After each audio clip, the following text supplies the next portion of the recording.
Fipşaşar u sitlap odişeke. Sen mole Levent.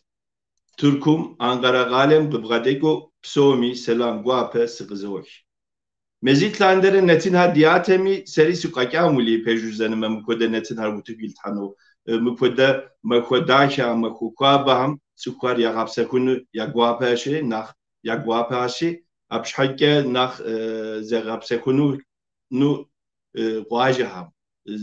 Nevoş şüpheke maku hari apşhakke derdek zed gapsekuş jitat. Mupode okusur adiyebze yestiniz kues ama Türkum üniversitetim şhake netin program çıkmış şhake fıkıt hoğav niş habere di netinir Türkubze şedgagoginus tamjima. İyi akşamlar değerli Mole video izleyicileri. Yaklaşık 2 aylık bir aranın ardından tekrar sizlerle merhaba demenin büyük bir onur ve mutluluğunu yaşıyorum. Evet, yaz aylarında, tatil ayları özellikle izleyenlerimiz tatil bölgelerinde, köylerde dir diye yayınlarımızda ara vermiştik. Tabii ki biz de biraz dinlenelim dedik. İnşallah Eylül ayında yayınlarımız startını verecek. Fakat bu dinlenme aşamasının içerisindeyken sizlerin de malum olduğu üzere, bilgileri olduğu üzere üniversite sınavlarının sonuçları açıklandı ve Kayseri Erciyes Üniversitesi'nde ve Düzce Üniversitesi'nde Çerkez dili üzerine açılan önemli bölümlerimiz var. Zor şartlar altında büyük çalışmalar neticesinde kazanılan, sunulan bölümlerimiz mevcut. Bu bölümlerimiz içinde acaba sınava girip başarılı olan öğrencilerimize bir nebze de olsa bilgi verebilir miyiz diye böyle bir program sunmayı düşündük ve bu şekilde yola çıktık.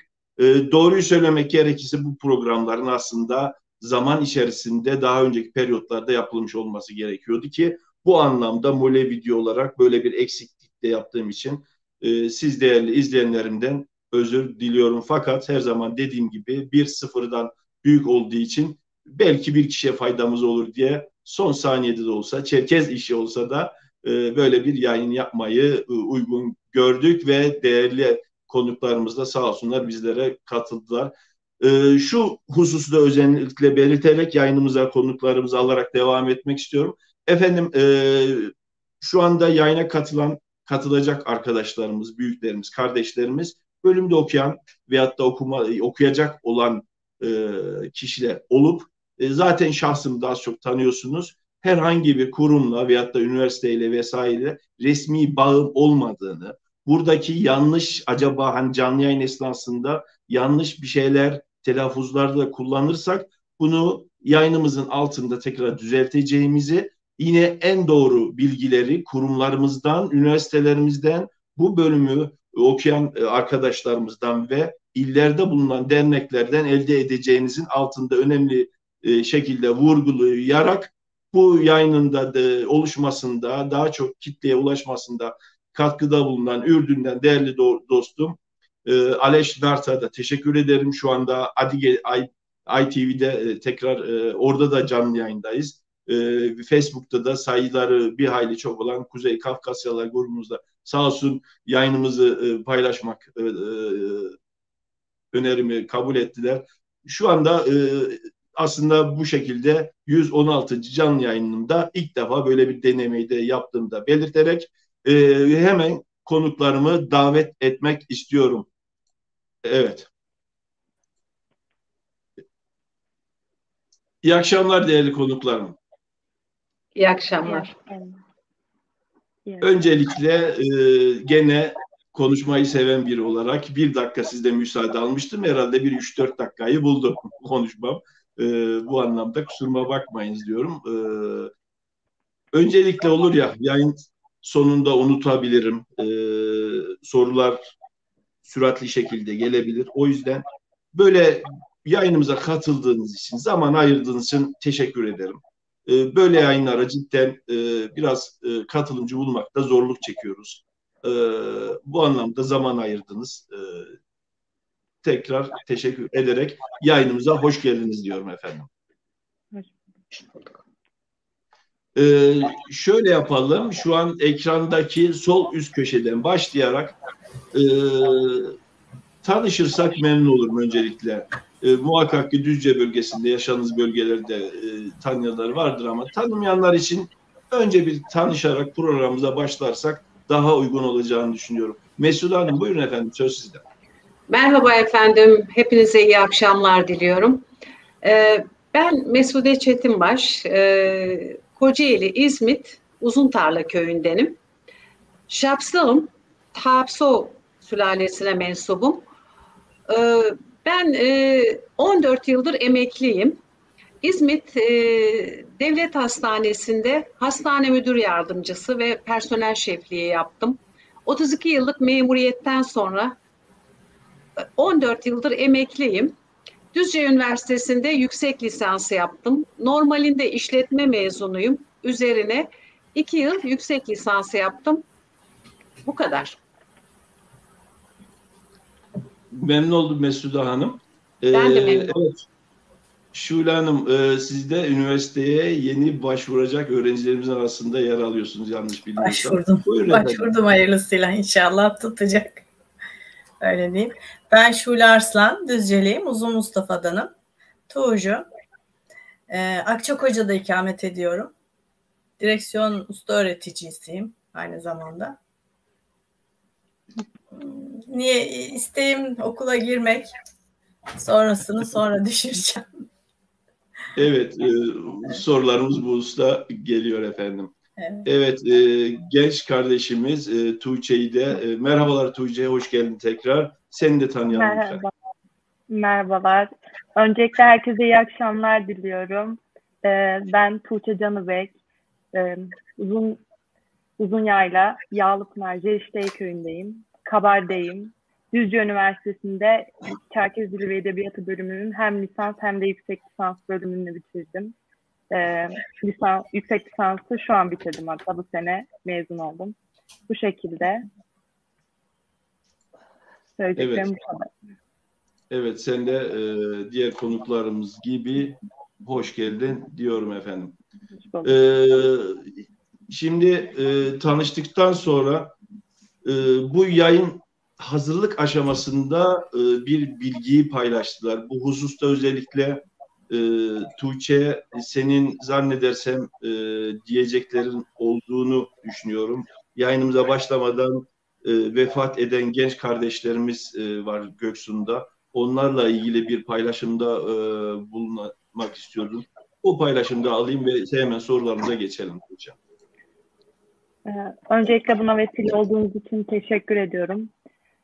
Maraş'ın Göksun ilçesine bağlı Fındık köyünden vefat eden Burak Can Doğan arkadaşım ve kuzeni Alihan Örde'ye, ailelerine başsağlığı dilemek istiyorum buradan. Allah mekanlarını cennet etsin. Siz de buna vesile olduğunuz için söylememe teşekkür ediyorum. Üzüntülerini yaşıyorum. Tuğçe zannedersem bu gençlerimizden biri Düzce'de okumuştu. Oradan bir arkadaşlığınız Düzce'deki hemşehrimize birlikteliği söz konusu olmuştu diye. Evet, Burak Can Doğan Düzce'de okudu ve Çerkezli'ye ait bütün yaptığımız programlarda severek katılmış bir arkadaşımız kendisi. Allah rahmet eylesin diliyorum.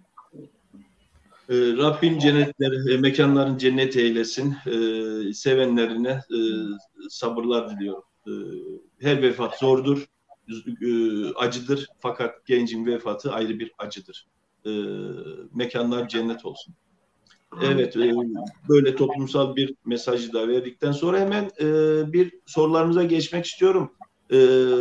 Aslında internette var ama hani belki bunu yeni izleyenler veyahut da merak edenler olacak olursa, Düzce Üniversitesi'ndeki Çerkez Dili ve Edebiyatı bölümü bu yıl zannedersin Çerkez Dili ve Kültürü bölümü şeklinde ismi de değişti. Hangi yılda açıldı ve ön lisans şeklinde mi eğitime başladı? Şu anda öyle devam ediyor. Tuğçe, bu soruyu senden alabilirsek cevabını. Tabii. Kafkasya dışında Çerkez Dili ve Edebiyatı programı Düzce Üniversitesi'nde ilk olarak açıldı. 2013 yılında öğrencilerini aldı ve ilk mezunlarını da 2017 yılında verdi. Bu şekilde. Evet. Mesut Hanım, zannedersem sizden kaynaklı bir yankı oluyor. Zaman zaman mikrofonunuzu ben kapatıp açıyorum. Bu konuda hususte bilgi vereyim efendim. Yani kontrol bende. Evet, 2013 yılında eğitime başladığını belirttiniz. Peki üniversitemiz ilk açıldığında sadece lisans programı şeklinde mi açılmıştı? Ve şu anda yüksek lisans ve doktora imkanları mevcut mu? Ve yüksek lisansa başka okullarda lisans eğitimini tamamlayanlar da Düzce Üniversitesi'nde yüksek lisans ardından doktoraya başvurma imkanı mevcut mu? Böyle bir soru yöneltmek istiyorum. Mesut Hanım, özellikle bu yüksek lisans konusunda siz biraz daha güncelsiniz zannederiz. Biz size iletim efendim bu soruyu. Şimdi şöyle, lisans, yüksek lisans ve doktora eğitimi veriliyor Düzce Üniversitesi'nde. Ben yüksek lisans yaptım. Zaten benim lisansım işletme üzerine vardı. Çerkesçe'de anladığım için ben yüksek lisans yaptım. Ama doktora da yapan iki kişi, iki öğrenci mevcut.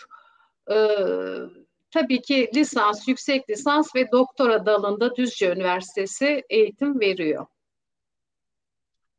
Şimdi değerli konuklarım, öncelikle ve izleyenlerim, şöyle bir bilgiyle paylaşmak istiyorum. 2015 yılından beri üniversite sınavlarıyla pek haşır neşir olmayan biriyim. Teknik anlamda malum her sene değişiklikler oluyor. Bu anlamda benim gibi bilgisi az olan insanlar da olabileceği için şunu da sormak istiyorum. Peki mesela İzmir'de herhangi bir ön lisans, evet.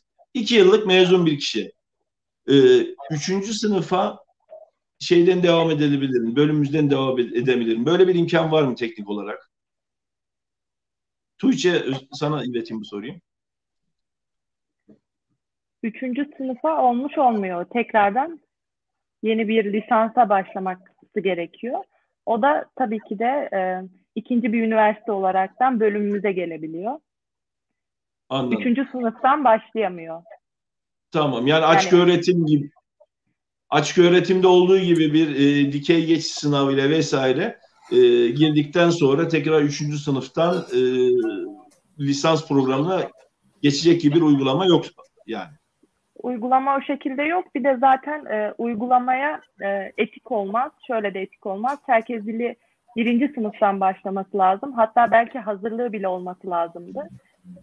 Öğrencilerin bu dile hakim olabilmesi için. Bu şekilde. Evet, onu da soracaktım. Bölümümüzde hazırlık sınıfı yok değil mi? Yok. Hazırlık sınıfımız yok. Direkt 1. sınıftan başlıyoruz. Anladım. O zaman anladığım kadarıyla farklı illerdeki farklı üniversitelerde lisans programını tamamlayan kişi burada yüksek lisans ardından doktoraya başvurma imkanına haiz ama değil mi efendim? Evet. O şekilde olabiliyor. Evet. Düzce, değerli izleyenler, Düzce Üniversitesi'nde arkadaşlarımızın, konuklarımızla belirttiği gibi lisans, yüksek lisans ve doktora imkanı mevcut. Sadece lisans, yani üniversite sınavına yeni girip tercihte bulunacak şekilde değerlendirmeden bu bölümümüzü bu şekilde ele alıp değerlendirebileceğinizi önemli vurgulamak istiyorum efendim. Evet, 4. sıradayız. Peki bu soruyu aslında hepinize iletmek istiyorum. Bu bölümümüz, aslında bu en çok merak edilen soru bu. Burada biraz uzun tutabiliriz. Bu bölümü seçerken amacınız, hayalleriniz, planınız veyahut da yapmak istediğiniz şeyler nelerdi efendim? Bu hususta duygularınızı, düşüncelerinizi rica ediyorum. Çünkü yeni başlayacak kişilere biraz sonra teknik konulardan bahsedeceğiz ama hisler de önemli. Duygular da önemli. Fikirler, gayeler, amaçlar da önemli. Belki bu konuda izleyenlere bilgi verebiliriz, ışık tutabiliriz diye düşünüyorum. Mesude Hanım, sizden başlayalım efendim ekran sırasından. Şimdi ben şöyle bir şey söyleyeyim. Ben uzun yıllar bayağı sıkıntılı bir çalışma hayatından sonra evde de artık işlerim normale dönmüştü. Sıkılmaya başlamıştım. Uzun Tarla'da bir etkinlik yapıldı, Halüş Gecesi diye. Oraya Düzce Üniversitesi'nden hocalar davet edildi. Ben Düzce Üniversitesi'nde ne lisans ne yüksek lisans verildiğini hiçbir şekilde duymamıştım. O günü de, o etkinlik günü de Facebook'tan Düzce Üniversitesi'nde yüksek lisans veriliyor diye de bir not gördüm. Aynı günde etkinlik vardı. Ben hocaları karşıladım, aldık onları, oturttuk. Sonra görüştüler, konuştular. Sahnede zaten Fehmi Bey gayet güzel insanları bilgilendirdi. Lisans eğitimi, yüksek lisans eğitimi, doktora eğitimi veriyoruz. Lütfen seçebilirsiniz diye. Sahnede bilgilendirme yaptı. Sonra ben daha önce de duyduğum için Fehmi Bey ile Mir Hoca'ya birlikte ben de gitmek istediğimi söyledim. Amacım şuydu. Yani bir işe yarayayım diye düşündüm. Bir de Çerkesçeyi çok iyi anladığım için, çok iyi konuşmasam da iyi anlıyorum. Bir işe yararım diye düşündüm. O arada da duydum. Yani öğrenci yetiştirebiliyorsunuz işte. Okullarda sınıflar açılabiliyor diye konuşuyorlardı. Ben de belki çocuklara bir faydam olur, köyümde bir faydam olur çocuklara diye gitmeyi düşündüm. Fehmi Bey ile Mir Hoca hemen çok memnun kaldılar. Özellikle Fehmi Bey dedi ki ben sizi alacağım dedi. Hiç dedi şey yapmayın, baktı ki çok istekliyim. Fakat akademik sınav lazımmış ALES. Hiç onu problem etmeyin dedi. Siz dedi onu geldikten sonra da misafir olarak ben sizi alayım. Geldikten sonra sınavlara girer kazanırsınız dedi. Siz yaparsınız dedi. Ben de hiçbir şey düşünmeden cumartesi günü etkinlikten sonra pazartesi günü beni davet ettiler ve gittim. Gittim, işte belgelerimi verdim. Perşembe günü de direkt gel derse gir dediler. Perşembe günü de gittim, direkt derse girdim. O günden sonra da işte yüksek lisansımı yaptım. Ben normalinde işletme mezunu olduğum için ben hazırlık dönemi geçirdim yüksek lisansta.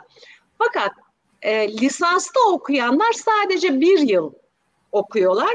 Ben 2 yıl okudum yüksek lisansta. Sebep hazırlık dönemi. Yani önce bir okuma yazma öğrendik. Dil bilgisi kuralları öğrendik. Ertesi senede tarih dersi, tercüme dersi, dil bilimi dersleri gördük. Bu şekilde eğitimimizi tamamladık. Sonunda da tez yazdım. Olay bitti. Şimdi burada şunu anlatmak istiyorum ben. Ben sadece sıkıldığım için ve biraz yardımcı olabilir miyim? Bir öğrenci yetiştirebilir miyim? Birine bir kelime öğretebilir miyim diye girdim. Fakat bunun arkasından öyle çok şeyler geldi ki 4,5 sene evet 5. senenin içinde bakın ALES sınavımı verdim. Yüksek lisansımı tamamladım. Tez yazdım bu arada. Yazdığım tez de Uzun Tarla Köyü monografisi. Yani Uzun Tarla'yı ele aldım. Uzun Tarla sınırlılığı içinde Uzun Tarla'yı her yönüyle ele aldım ve çok derin bir çalışma yaptım. Bu çalışmayı çok hoşuma giderek yaptım.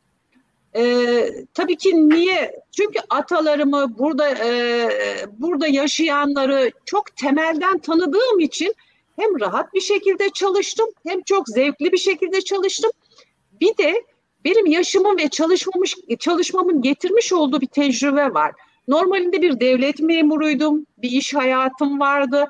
Orada da bir yöneticilik görevim vardı. Oradaki tecrübelerimle de her olaya rahat bakabildim. Bir de Çerkesçeyi de iyi anladığım için bir de Düzce'de de yakın akrabalarım var.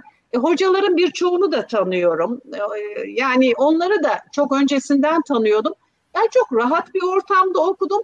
Hem kendi yönümden, hem Düzce'deki tanıdıklarım yönünden, hem okul yönünden güzel bir öğrencilik dönemi geçirdim. Tezi yazarken diyeceksiniz sıkıntı yaşamadın mı? tez yazarken tabii ki sıkıntı yaşanılıyor. Ben gençler gibi bilgisayara çok hakim değilim. Şimdi bizim dille ve kabzeyle aramız iyi ama gençlerin de bilgisayarla arası iyi. Şimdi herkesin durumu değişik oluyor. Ben de o yüzden biraz sıkıntılar çektim. Pandemi dönemine de biraz rastladı tezimin. Okumada pek rastlamadı eğitim dönemimde ama pandemi dönemine tez yazma işi başladı. Orada bilgisayarda kimseden yardım alamadım. Önce kendim yazdım. Sonra fotoğraf yapıştırmalarda falan biraz yardımlar aldım tabii derken bitirdim. Şimdi de bu tezin arkasından da ne geldi biliyor musunuz? Şimdi Uzuntarla'ya bir Çerkes Müzesi açılıyor. Ben şimdi evlere girdim, çeşitli sorular sordum insanlara. Tabii bir monografik çalışmada bir araştırma yapacaksınız. Şimdi araştırmaları yaparken Kafkasya'dan gelmiş materyaller var. Onları da hepsini fotoğrafladım ve tezime de bastım fotoğraf olarak ve bunları da kayda aldım. Daha sonra Kocaeli Kartepe Belediyesi, şimdi biz Kartepe ilçesiyiz. Uzuntarla köyü alışkanlıkla söylüyorum ama biz Kartepe'nin bir mahallesiyiz şu durumda. Kartepe Belediyesi Uzuntarla'ya bir Çerkes Müzesi açacak oldu. Çok Çerkeslere ait materyaller var. Şimdi ben de bu tezimi kitaba dönüştürüyorum. Şimdi müze açıldıktan sonra Uzuntarla'nın tanıtımını da yapıyoruz. Bir taraftan şimdi kitap da geldi. Kitabım da Allah nasip ederse şablonunu çıkardım. Dün de fotoğraf çekimlerimi yaptım. Onları da toparladıktan sonra tekrar gözden geçire 3-4 ay içinde kitabı da hazırlamak istiyorum. Yani hiç fark etmeden hem kendim yol aldım hem faydalı işler başardığımı düşünüyorum. Ben çok memnunum. Yani bu yönüyle memnunum. Tabii benim hayat kaygım yok. Çalıştım. Belli bir şeyden sonra artık bir gelir elde etsem ne olur, etmesem ne olur? O işlerin bittiği için ben daha relax bir şekilde istediğimi yaptım. Düzce'ye rahat bir şekilde kendi aracımla gittim, geldim, orada kaldım. Ve bu biraz önce anlattığım şeyleri de ürettik. Tabii hocalarımın desteğiyle baktılar ben çok istekliyim. Onlar da bana çok yardımcı oldular. Mesela benim tezim hiçbir sıkıntı yaşamadan geçti. Bayağı bir uğraştım tezimi. Memduh hocamla birlikte çalıştık. O beni hep ikaz etti. Ne dediyse peki yaparım. Siz beni yeter ki ikaz edin derken güzel bir tez çıkardığımızı düşünüyorum. Ben değil onlar söylediler. Tezin çok güzel oldu diye onlardan duydum. Durum bu. Yani benim söyleyeceklerim bunlar ama ben bu yönüyle memnunum. Düzce'de bir sıkıntı da yaşamadım. Çünkü o insanları zaten tanıyordum. Dil de biliyorsunuz, hayat tecrübeniz de var, bir çalışma hayatınız da var. Bir nasıl anlatayım size, yaşam kaygısı da yok. Artık çalışma hayatını da bitirmişsiniz. Faydalı olmak istiyordum. Tam geldi, işler yerine oturdu. Hele bu müze olayından sonra da bir kitabın o müzede bir de düşünebiliyor musunuz? Ormanya denen bir turizme açılan bir bölüm var. Uzuntarla'da bir yer var. Bu Ormanya'da eskiden Çerkesler Uzuntarla'ya geldiklerinde Çerkeslere yakacak hakkı olarak bu ormanlar verilmiş. Çerkesler şimdi bugünlere kadar burayı korudular. Fakat sonra ellerinden çıkmış.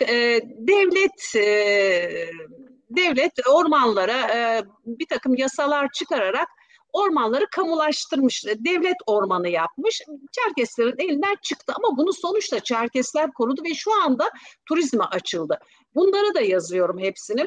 Ve turizme açılan bu alana milyonlarca insan geliyor. O kadar çok akıyor ki insanlar ve bizim müzemizde tam o yolun kenarında. Şimdi düşünebiliyor musunuz? Nelere sebebiyet vereceğiz? Şimdi evet, müzeye gelinecek. Uzuntarla tanınacak, materyallere bakılacak. Mesude Çetinbaş'ın yazdığı kitaba bakılacak. Bu Düzce Üniversitesi'nde yetişti. Şayet ben bu üniversitede eğitim almasaydım ben bunu yazamazdım. Bir dünya görüşüm oldu, dünyaya bir bakışım oldu. Bir de bunu belki de lisans eğitimi yapanlar, yüksek lisans eğitimi yapanlar hemen yapamayabilir. Çünkü neden? Benim bir çalışma hayatım vardı. iş yerinde raporlar hazırlar, giriş, gelişme, sonuç, bir takım insanlarla görüşmelerim oluyordu. Araştırmaya da rahat bir şekilde girdim. Hani bir takım avantajlarımı da kullandım ve sonuçta bir kitap haline getirdik bunu. Ben çok mutluyum. Ben isteyince Allah da önüme yap dedi, yap kulum dedi, verdi. Ben de yapmaya çalıştım. Durum bu. Benim söyleyeceklerim bunlar. Soracağınız bir şeyler olursa cevaplayabilirim. Evet, sorularımız tabii ki devam edecek. Biraz önce bahsettiğim gibi bu soru aslında önemli bir soru. Yani teknik konularda değerli izleyenler, özellikle teknik konularda Kafkas Dernekleri Federasyonumuzun pazartesi günü Murat hocamızla, köylüm değerli kardeşim Murat Öztömür'ün katıldığı bir canlı yayın gerçekleşti. Orada özellikle istatistiksel verileri, daha teknik konularda değindiler ve sayfalarında da ve diğer federasyonumuzun sayfasında, derneklerimiz sayfasında biraz daha teknik konularda bilgilere değiniliyor. Özellikle pazartesi günü yapılan yayını da izlemelerini öneriyorum. Şule Hanım, söz size gelmeden yorumlarda da özellikle sorular da gelmeye başladı. Değerli izleyenler, konuklarımıza veyahut da bölüm hakkında sormak istediğiniz soruları yorum kısmına yazarak sorabilirsiniz. Ayrıca WhatsApp hattından da yazmak isteyen olursa altta da telefon numaramı yazdım. WhatsApp'tan da yazmak istediğiniz bir şey olursa şahsen bana yazabilirsiniz. Şule Hanım, siz bu sene bölümümüze kayıt olmak amacıyla başvuranlardan birisiniz. Böyle güzel bir haberi de aldık, duyduk. Bir kişidir, başka kişiler de varsa özellikle evet değerli izleyenler, şimdi aklıma geldi. Kayseri veyahut da Düzce Üniversitesi'ndeki bu bölümlerine bu sene başvuranlar varsa başvuru formlarını, tabii ben bunlar TC'leri falan hemen tamam yayınlamayacağım. Bana WhatsApp aracıyla yollarsanız yayınımızın sonunda böyle güzel haberleri de paylaşmak istiyoruz. Şule Hanım, buyurun efendim, bu bölümü seçmekteki amacınız, gayeniz, düşünceleriniz, beklentileriniz nelerdi efendim?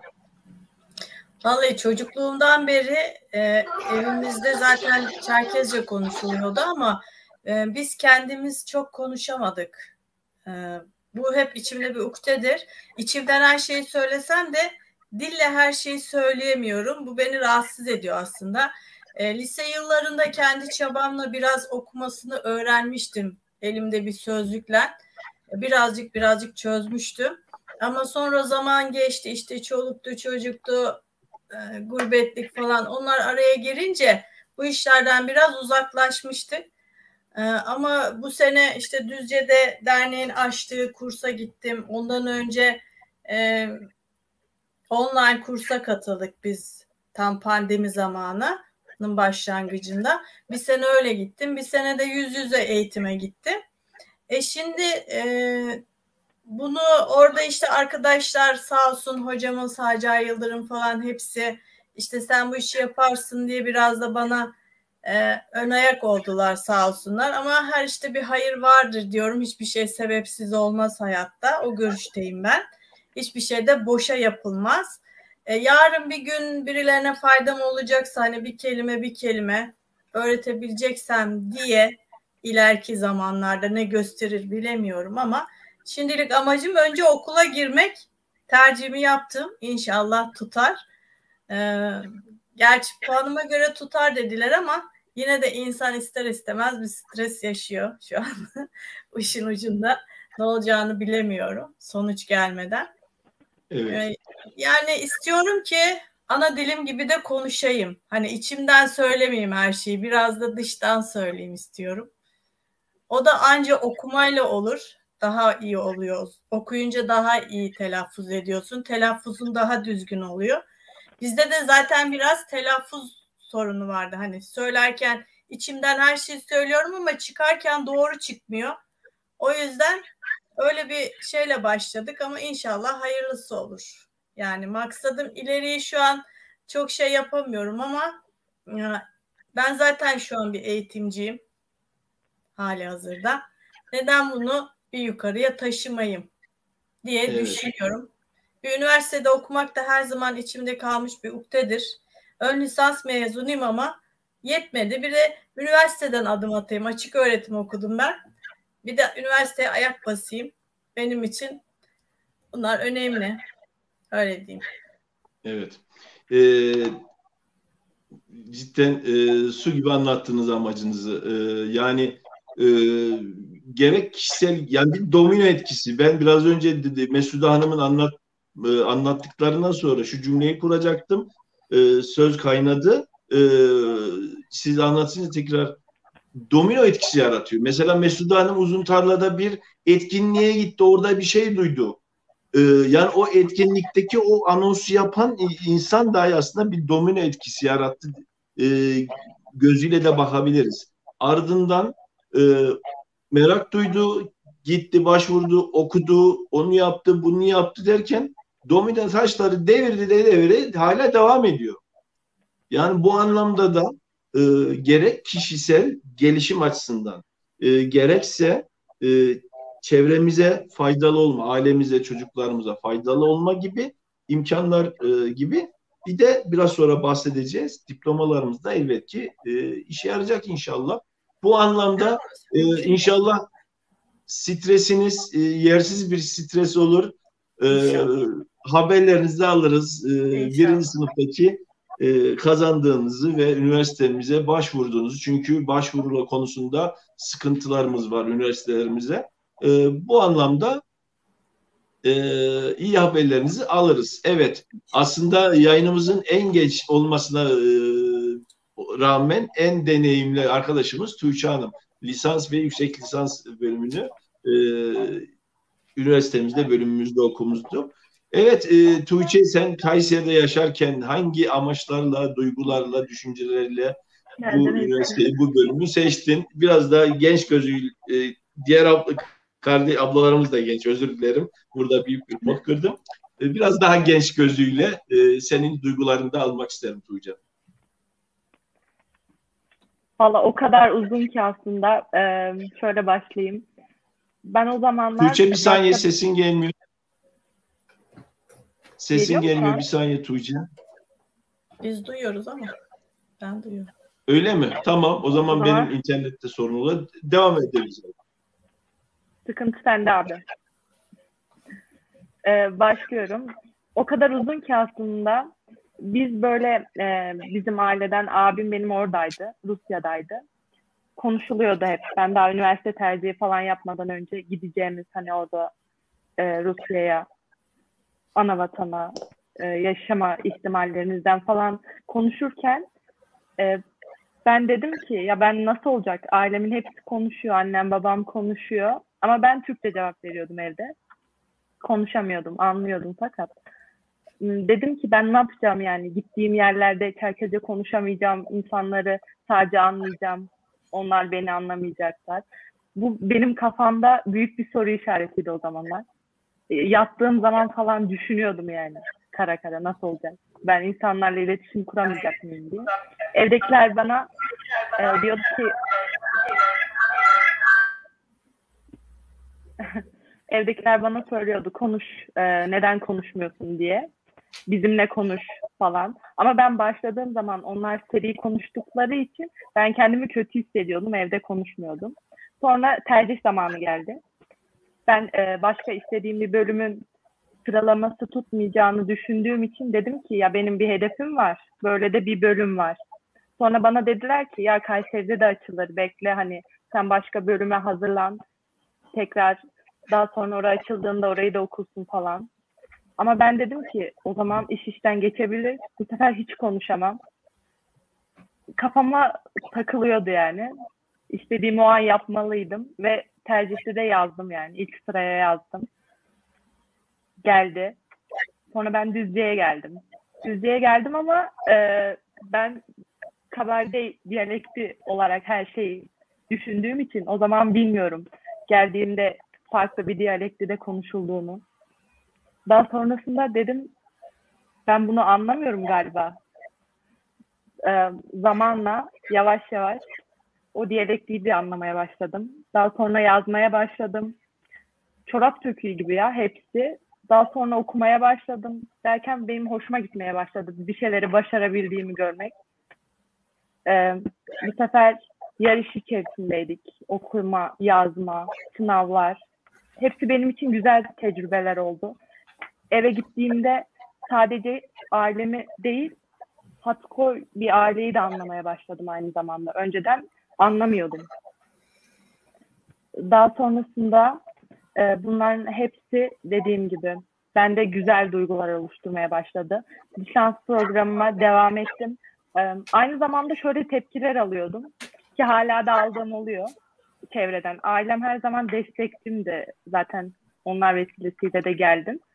Ama çevreden uzun yaylada ya ne yapacaksın Çerkezce'yi, bu bölümü yazıp ne olacaksın falan diyenlere ya en Çerkez ben olacağım diyordum. O yüzden yüksek lisansa da devam ettim. Şu an gördüklerinde en Çerkez ben oldum diyorum. Evet. Ve şöyle de bir tecrübe oldu.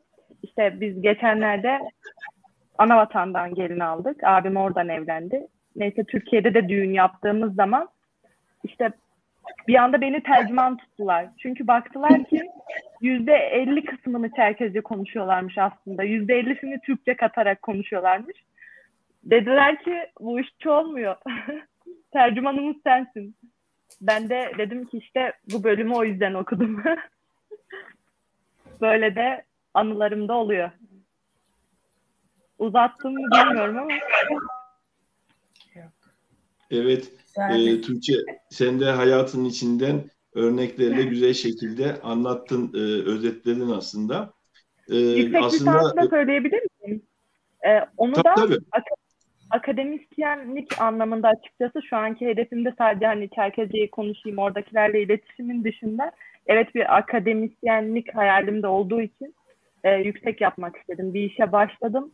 Sonunun da gelmesini istedim. Ve yüksek lisansa girdim. Doktorayı düşünüyor muyum? Şu aşamada henüz değil. Tezimi yazıp YÖK'e sunmak istiyorum. O biterse bakacağız. İnşallah peşi sıra, devamı sıra gelir diyorum. Değerli konuklarım, aslında 2 soru sonrasına hazırladığım bir soruyu şimdi iletmek istiyorum. Tuğçe bir nebze de değindi. Bu konuda yine Tuğçe'nin aklına gelen bir şeyler varsa o da ekleme yapabilir tabii ki. Şimdi teknik konulardan bahsediliyor. Biz de bahsedeceğiz biraz ama özellikle ben duygulardan, hislerden ve çevredekiler insanların etkileşimlerinden bahsetmek istiyorum. Çünkü motor görevi üstleniyor. Olumlu veyahut da olumsuz bizim çevremiz, hemşerilerimiz. Bu bölümü seçtikten sonra veyahut da Şule Hanım siz bu sene ilk başvurunuzu yaptıktan sonra çevrenizde ne gibi dönüşler oldu, yansımalar oldu, tepkiler oldu? Bu soruda özellikle rahat bir şekilde, burada çünkü kendi içimizdeyiz, biz bizeyiz. İngiltere'de, Amerika'da, orada, burada, CNN kanalında değiliz. Bu bizim ailemiz, kendi içerimiz, evet. Yabancılık hissetmeden. Samimi olduğunuza da zaten eminim ama yine belirtmek istedim. Bu hususlarda başınızdan geçenler, hisleriniz veyahut da karşılaştığınız durumlar varsa paylaşırsanız sevinirim. Şule Hanım sizden başlayalım bu sorunun cevabına. Şöyle diyeyim, mesela başvuruya gittim okula. Zaten tek tercih yapacağım. Sizi çok yormayacağım dedim. Tek tercihim var. Yazdım.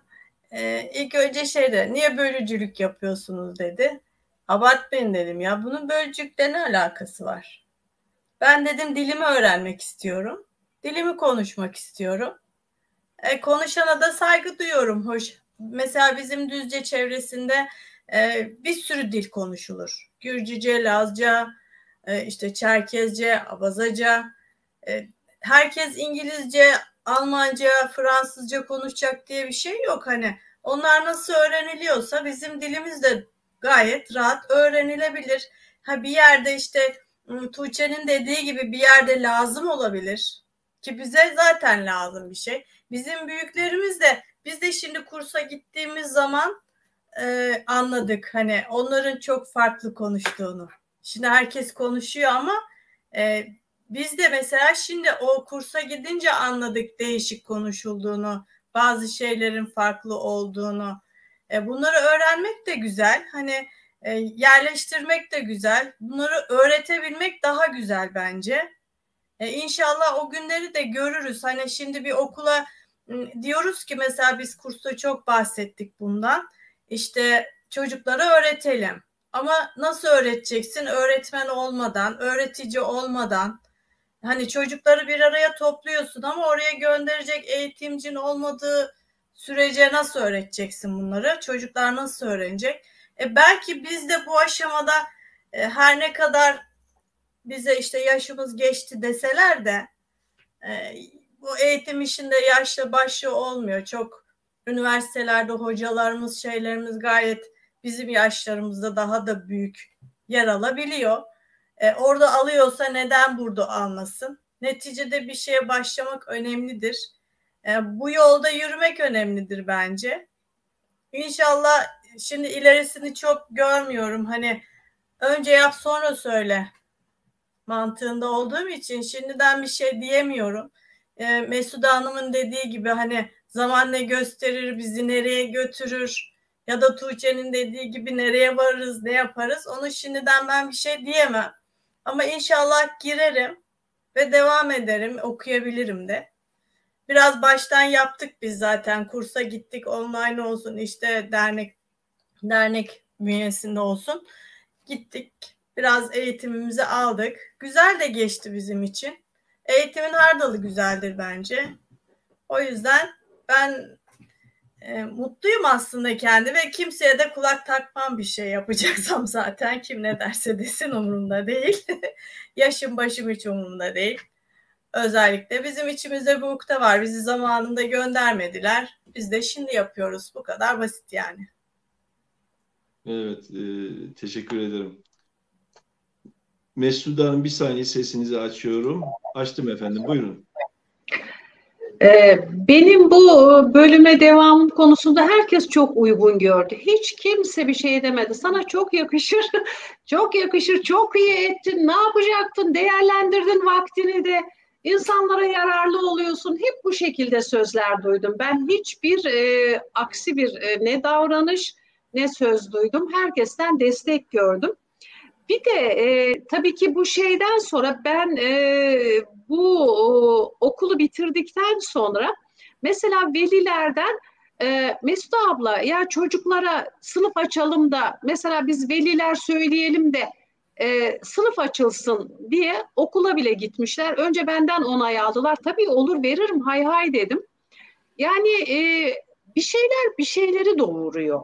Şimdi ben okulu bitirmesem bana böyle bir teklif gelmezdi. Aynen. Veya yani benim böyle bir şey yapacağımı düşünmezlerdi. Şimdi okul bitince bir de hocalarımız uzun tarlaya da geldiler ve bölüme dikkati çektiler.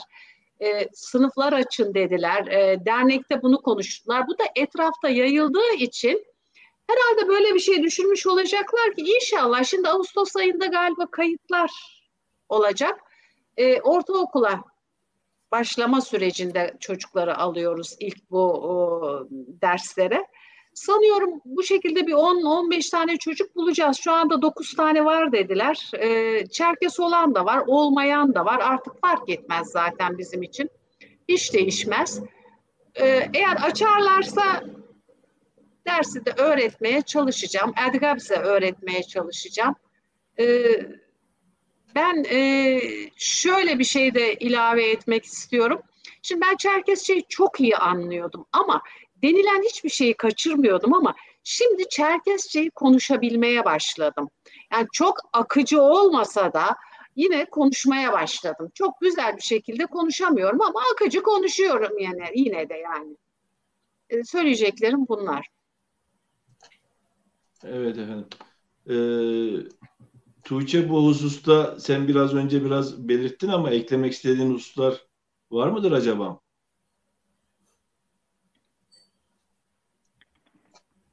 Yani dediğim gibi tepkiler oluşuyor ama aile başta tepki gösterirse o biraz sıkıntı. Hani çünkü ailen buna izin vermeyip veya ne yapacaksın derse bu sende büyük bir motive kaybı oluşturabilir diye düşünüyorum. Fakat benim ailem böyle bir tepki vermediği için çevreyi de açıkçası tabii ki de kulak vermedim yani uzaktaki insanlara. Ya ne yapacaksın dediklerinde onlar güldüğü zaman ben de onlara gülerek cevap verdiğim oluyor. Halihazırda şöyle bir şey var. Yani yazacaklar da yazmayacaklar da kendileri ne istiyorsa en başta bunu bilmeleri lazım. Benim kızdığım nokta şu oluyor. Mezun olduktan sonra biri kimsin, adın ne veya kimlerdensin buna bile cevap veremeyecekse, okulu atacaksa, gitmeyecekse zaten bölümü yazmasın. Ben buraya kızıyorum aslında bu olaya. Gerçekten konuşmak istiyorsa, konuşmaya çabalayacaksa, kazıya kazıya konuşacaksa bu şekilde tercih etsin. Ama ya ben konuşamıyorum, 4. sınıfta mezunum, ya konuşamıyorum, öyle bir şey yok. Konuşacaksa yazacak. Tepkiler oluşuyor mu? Oluşuyor. Oluşmalı da zaten. Ya 4 senedir okuyorsun ama neden konuşamıyorsun? Bu hocalarımızın kesinlikle suçu değil. Bu kendimizin suçu oluyor. En azından cevap verebiliyor olmaları lazım öğrencilerin, o insanlara. Ya bu bölümü neden yazdın dediklerinde konuşarak diye düşünüyorum ben. Bunu söylemek istedim. Evet. Şimdi değerli konuklarım ve değerli izleyenlerim, bu hususta ben de bir iki kelam etmek istiyorum. Biliyorsunuz konuşmayı seviyorum. Özellikle Murat hocamızın yayınını pür dikkat izledim, değerli köylümün yayınını. Şimdi orada da Murat hocamızın da belirttiği gibi, şimdi ortalama istatistiklere bakmadım ama 1-1,5 milyon kadar bir öğrenci adayımız sınavlara giriyor, sınavları bitiriyor. Yani nereden baksanız 1 milyon herhalde başvuru yapabilecek gibi puanlar kazanıyordur. Şimdi şahıs olarak her zaman reel olmayı severim. Hikaye okumayı sevmem. Şimdi hayat ekonomi devri bir anlamda. Kültürle, dille de karnımız doymuyor deyim yerindeyse. Ve bundan mütevelli hayat kaygısından dolayı insanlar tıp bölümü, hukuk gibi, o da büyük üniversitelerin, Gazi olsun, Boğaziçi olsun vesaire olsun, ODTÜ gibi ve benzeri üniversitelerin bölümlerini kazanmak istiyor. Bu en doğal hakları olarak görüyorum. Ve şahıs olarak, ben Levent olarak şunu diyemem kimseye, demem yani. Kendi evladıma demem en basitinden. Sen şu hukuk bölümünü değil de git şurada oku demem. Fakat değerli dostlar, her zaman bu kıyaslama falan yapılabiliyor. Ama şöyle bir şey var ki 1,5 milyon veyahut da 1 milyon öğrenciden buraya kazanacak zaten 150 bin. Eğer o insan orayı kazanabiliyorsa gitsin orayı bitirsin de vatanına, milletine, kendisine o şekilde hayrı yine dokunacaktır eğer dokunacaksa. Bizim yani bu da insanların hayat mücadelesinden dolayı gayri doğal hakları olarak değerlendiriyorum. Fakat önemli hususa gelecek olursak atıyorum 700 bin, 800 bin, 500 bin, 400 bin neyse olacak gibi bir bölüm okul tutturamayacak arkadaşlarımız için bu şekilde bu bölümleri şehirlerinde okuması, Murat hocamızın da özellikle belirttiği gibi ve ileride açabileceği iş imkanları da düşünülecek olursa ve başka bölümlere de geçme gibi şeyleri de düşünecek olursa bir avantaj olduğunu düşünüyorum. Ve biraz önce arkadaşlarımız da bahsetti. Ortaokullarda seçmeli derslerimiz var. Konusu geçmişken orada da zaten dilekçe maalesef az geliyor. Sorunlar çok bir şekilde. İnşallah onlar da biraz daha rayına oturduktan sonra okullarda öğretmen yok diyorlar. Bu okulları bitirdikten sonra öğretmen ihtiyacımızı karşılayacağımız diplomalı kişilerimiz de olacak. Yani bir gerekçeye cevap verilmiş olacak. Yani bu zaman içerisinde açılacak şeyler olduğunu düşünüyorum.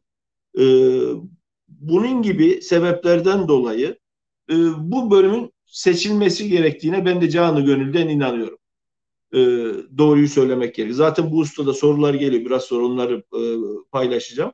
Artı yine biraz sonra başlatacağız. Bu bölümlerdeki diplomalar da diğer kamu kuruluşlarında eşdeğer diploma şeklinde değerlendirildiğini zaten vurgu yapacağız. Dedikten sonra biraz fazla konuştum herhalde. Evet.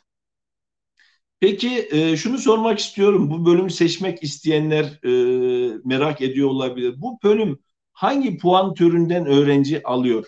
Dil, sayısal, sözelden başarılı olan öğrenciler, puan öğrencilerimiz başvurmak zorunda. Yoksa eşit ağırlık mı söz konusu? Ve özellikle Şule Hanım, siz bu sene başvurduğunuz için daha iyi bileceğinizi tahmin ediyorum.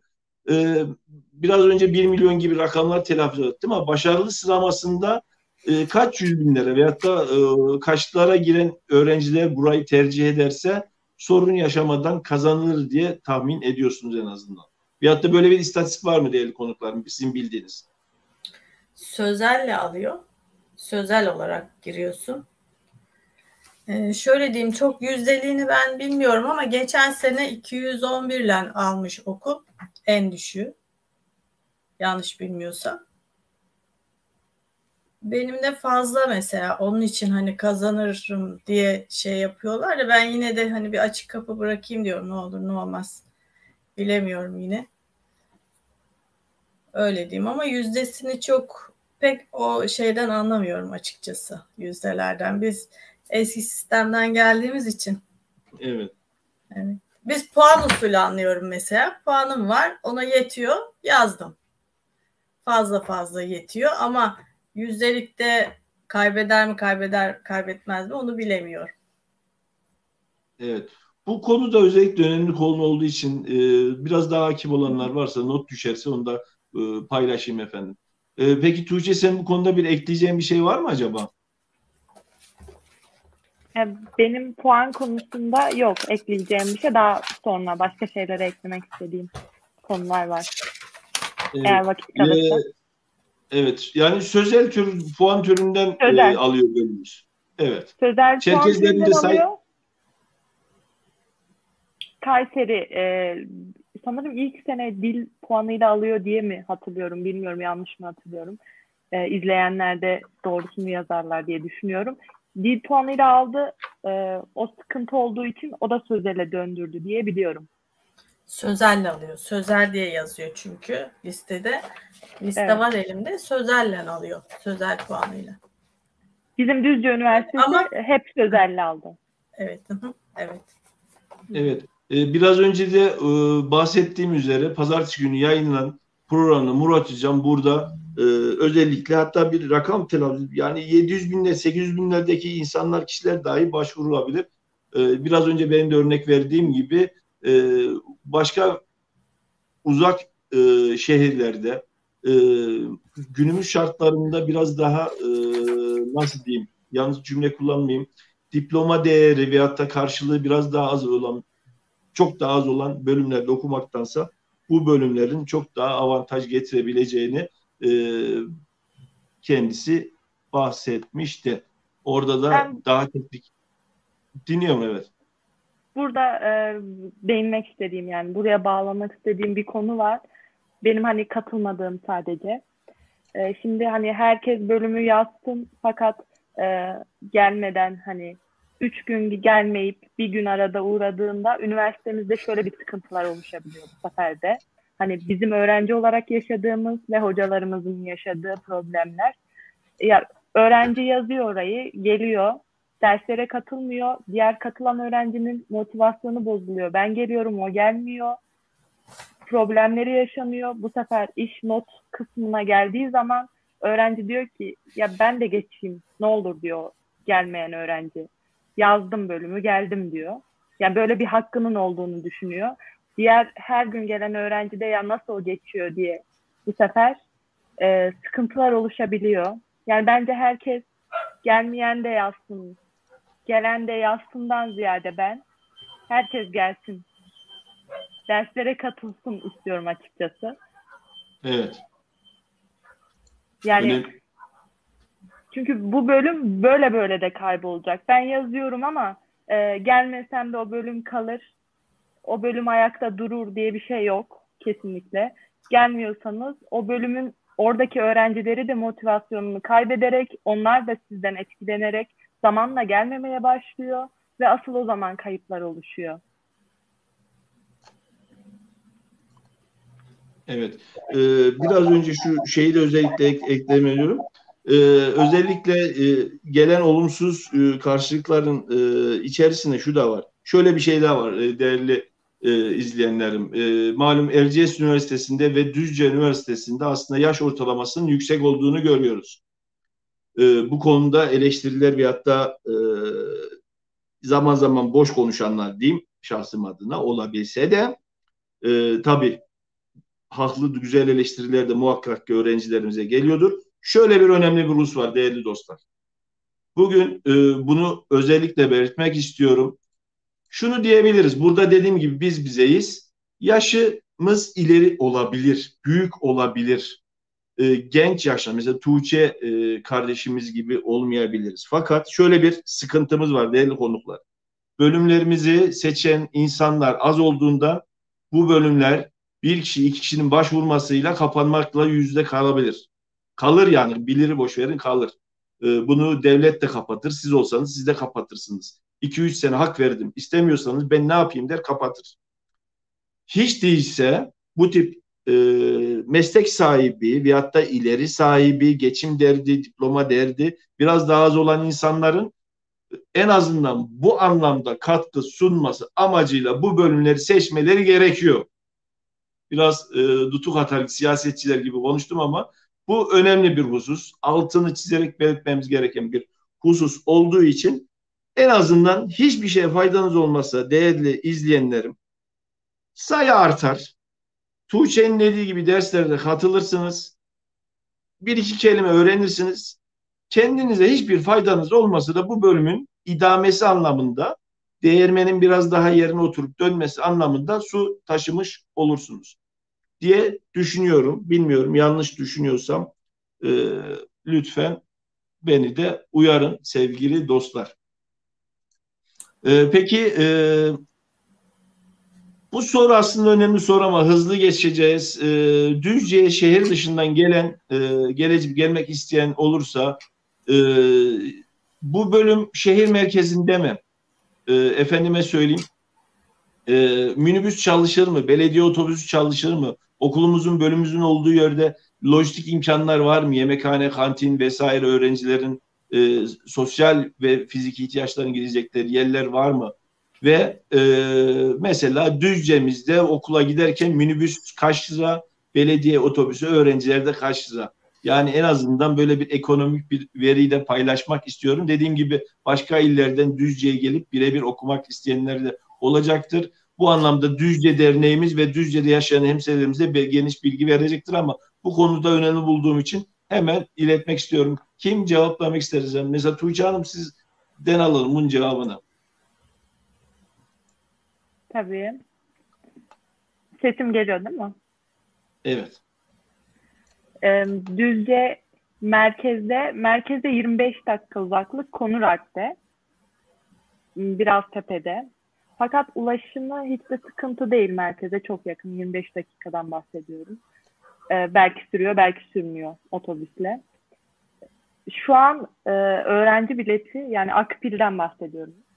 Otobüse bindiğimiz 3,5'tan 4 oldu diye biliyorum. 4 lira öğrenci bileti.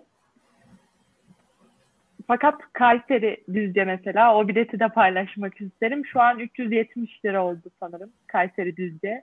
Benim ilk sene 70 liraya gidiyordum. Şu an 370 oldu. Fakat Düzce'de okuduğunuz zaman şöyle zorluk oluşmuyor. Yurtlar yakın, üniversiteye çok yakın. Ulaşım sıkıntı olmuyor, otobüsler her zaman var. Derslere gecikme, sınavlara gecikme hiçbir zaman yaşamadım. Yurtta kaldım. Okulda dersler mesai saatlerinde mi yoksa akşam mı veriliyor acaba dersler? Ulaşım deyince o aklıma geldi. Bizimki normal mesai saatleri içerisinde. Akşam yok. Evet. Bu anlamda en büyük kriter, belirleyici kriter, Düzce'de ekmek kaç lira? Aslında bu şeyi belirtecek. Genel yaşam standartlarını.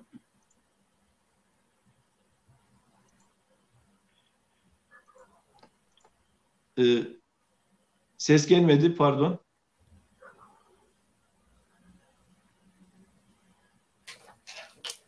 Sesim geliyor mu? Ben mi koptum acaba? Geliyor. Tamam. Peki üniversitemizde lisans, yüksek lisans ve doktora gibi kısımlarda eğitim dili nedir? Verilen eğitimlerde hangi dersler görülüyor? Bu konuyu özellikle Tuğçe ve Mesude Hanım'a iletmek istiyorum. Ben lisansla başlayayım. Mesude abla da yüksek lisansla devam etmiş olur.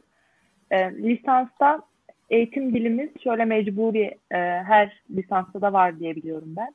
Mecburi almamız gereken dersler vardı. İnkılap, bilgisayar, yabancı dil yani İngilizce, Türk dili ve edebiyatı. Bunu ilk sene zaten bütün öğrenciler mecburi alıyor. Bu derslerin dışında Adiga bize diğer derslerimizin hepsi Rusça var. Bu şekilde.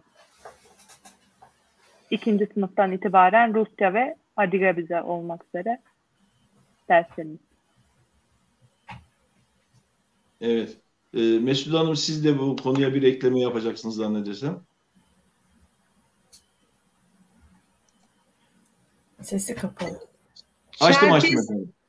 Ben Çerkes dilinden mezun olmadığım için 2 sene gittiğim, yani hazırlık dönemi geçirdiğimi söylemiştim. Şimdi hazırlık döneminde okuma yazma öğretiliyor Levent Bey. Bir de yani Kiril alfabesiyle okuma yazma öğreniyorsunuz. Bir de dil bilgisi, fiil çekimleri var ilk sene hazırlıkta. Sadece bir yıl bunlarla uğraştık. Ertesi yılda dil bilimi okuduk. Tercüme dersleri gördük. Çerkesçe tercüme dersi gördük. Çerkes tarihi gördük. Yani dil bilimi üzerinde çok durduk. Bir de dil bilgisi gördük 2 dönemde. Bu dersleri görerek arkasından da tez yazdık. Tez yazmak için bir takım bilgiler alarak tezimizi yazdık. Bunlar. Ben bir şey söyleyebilir miyim? Eklemeyi. Tabii. Çünkü kafa karışmasın diye biz hani hazırlık yok dedik ama lisans programında hazırlık yok. İzleyicilerin kafası karışmasın. Lisans programında hazırlık yok. Yüksek lisansta da benim şöyle bir avantajım oldu. Bölümü okuyanlar, lisans olarak okuyanlar yüksek lisansa hazırlıktan başlamıyor. Normal 1. sınıftan başlıyor. Fakat lisansı bu bölümden okumayanlarsa yüksek lisansta hazırlık okumak zorunda. Evet, ben işletme mezunu olduğum için hazırlık okumak durumunda kaldım. Bunu daha önceden de söylemiştim. Şimdi Tuğçe de tamamladı. Burada kafalar karışmasın. O yüzden ben tekrar hazırlık okumak durumunda kaldım. Bu arada ben birazcık da derneklerden biraz önce Şule Hanım'ın da söylediği gibi bir şeyler de öğrenmiştim. Onun da biraz faydasını gördüm. Ama direkt 1 yıl hazırlık okuyunca bayağı bir bilgilendim. İyi olmuştu o sene benim için. Ben de bir şey ekleyebilir miyim? Şimdi mesela ben ön lisans mezunuyum. Daha çok Tuğçe'ye sorayım bunu. Ben ön lisans mezunuyum. Mesela Türkçe, Türk dili, işte inkılap tarihi falan bunları daha önce aldım verdim. Hatta ön lisansa gittiğimde bile görmedim. Hani okuduğumda. Daha önceden bir okul geçmişim vardı. İlk verdiğim derslerde ve ön lisansa geldim. Orada da onları muaf saydılar. Mesela şimdi yine buraya girdiğimde o derslerden muaf sayılabilir miyim? Evet. Güzel bir soru geldi abla. Çok güzel. Muaf evet. Sayılıyorsun ve çok güzel bir avantajı oluyor. Gerçekten. İngilizce, inkılap tarihi, İngilizce. Türk dili. Muaf sayılıyorsun. Çok güzel. Çok memnun oldum.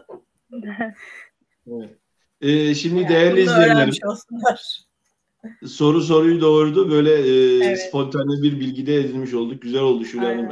Dilinize sağlık. Değerli izleyenler, malum ben Uzunyaylalıyım. Uzunyayle nerede? Kayseri'de. bizim Kayseri'de biraz daha dikkat eder. Farkındaysanız Tuğçe'de özellikle Kayseri Düzce ulaşımından bir bilet fiyatından bahsetti. Ben de ekmek fiyatını baz almak için sorduğumda, ulaşımını sorduğumda ekonomi, çağımızın en büyük sorunlarından, günümüzün en büyük sorunlarından başında bence ekonomi geliyor. Ve bu hususta yapılan bir çalışmayı da özellikle paylaşmak istiyorum. Şöyle Kafkas Dernekleri Federasyonu'nun sayfasında da göreceksiniz bir kampanya başlattılar. Daha önce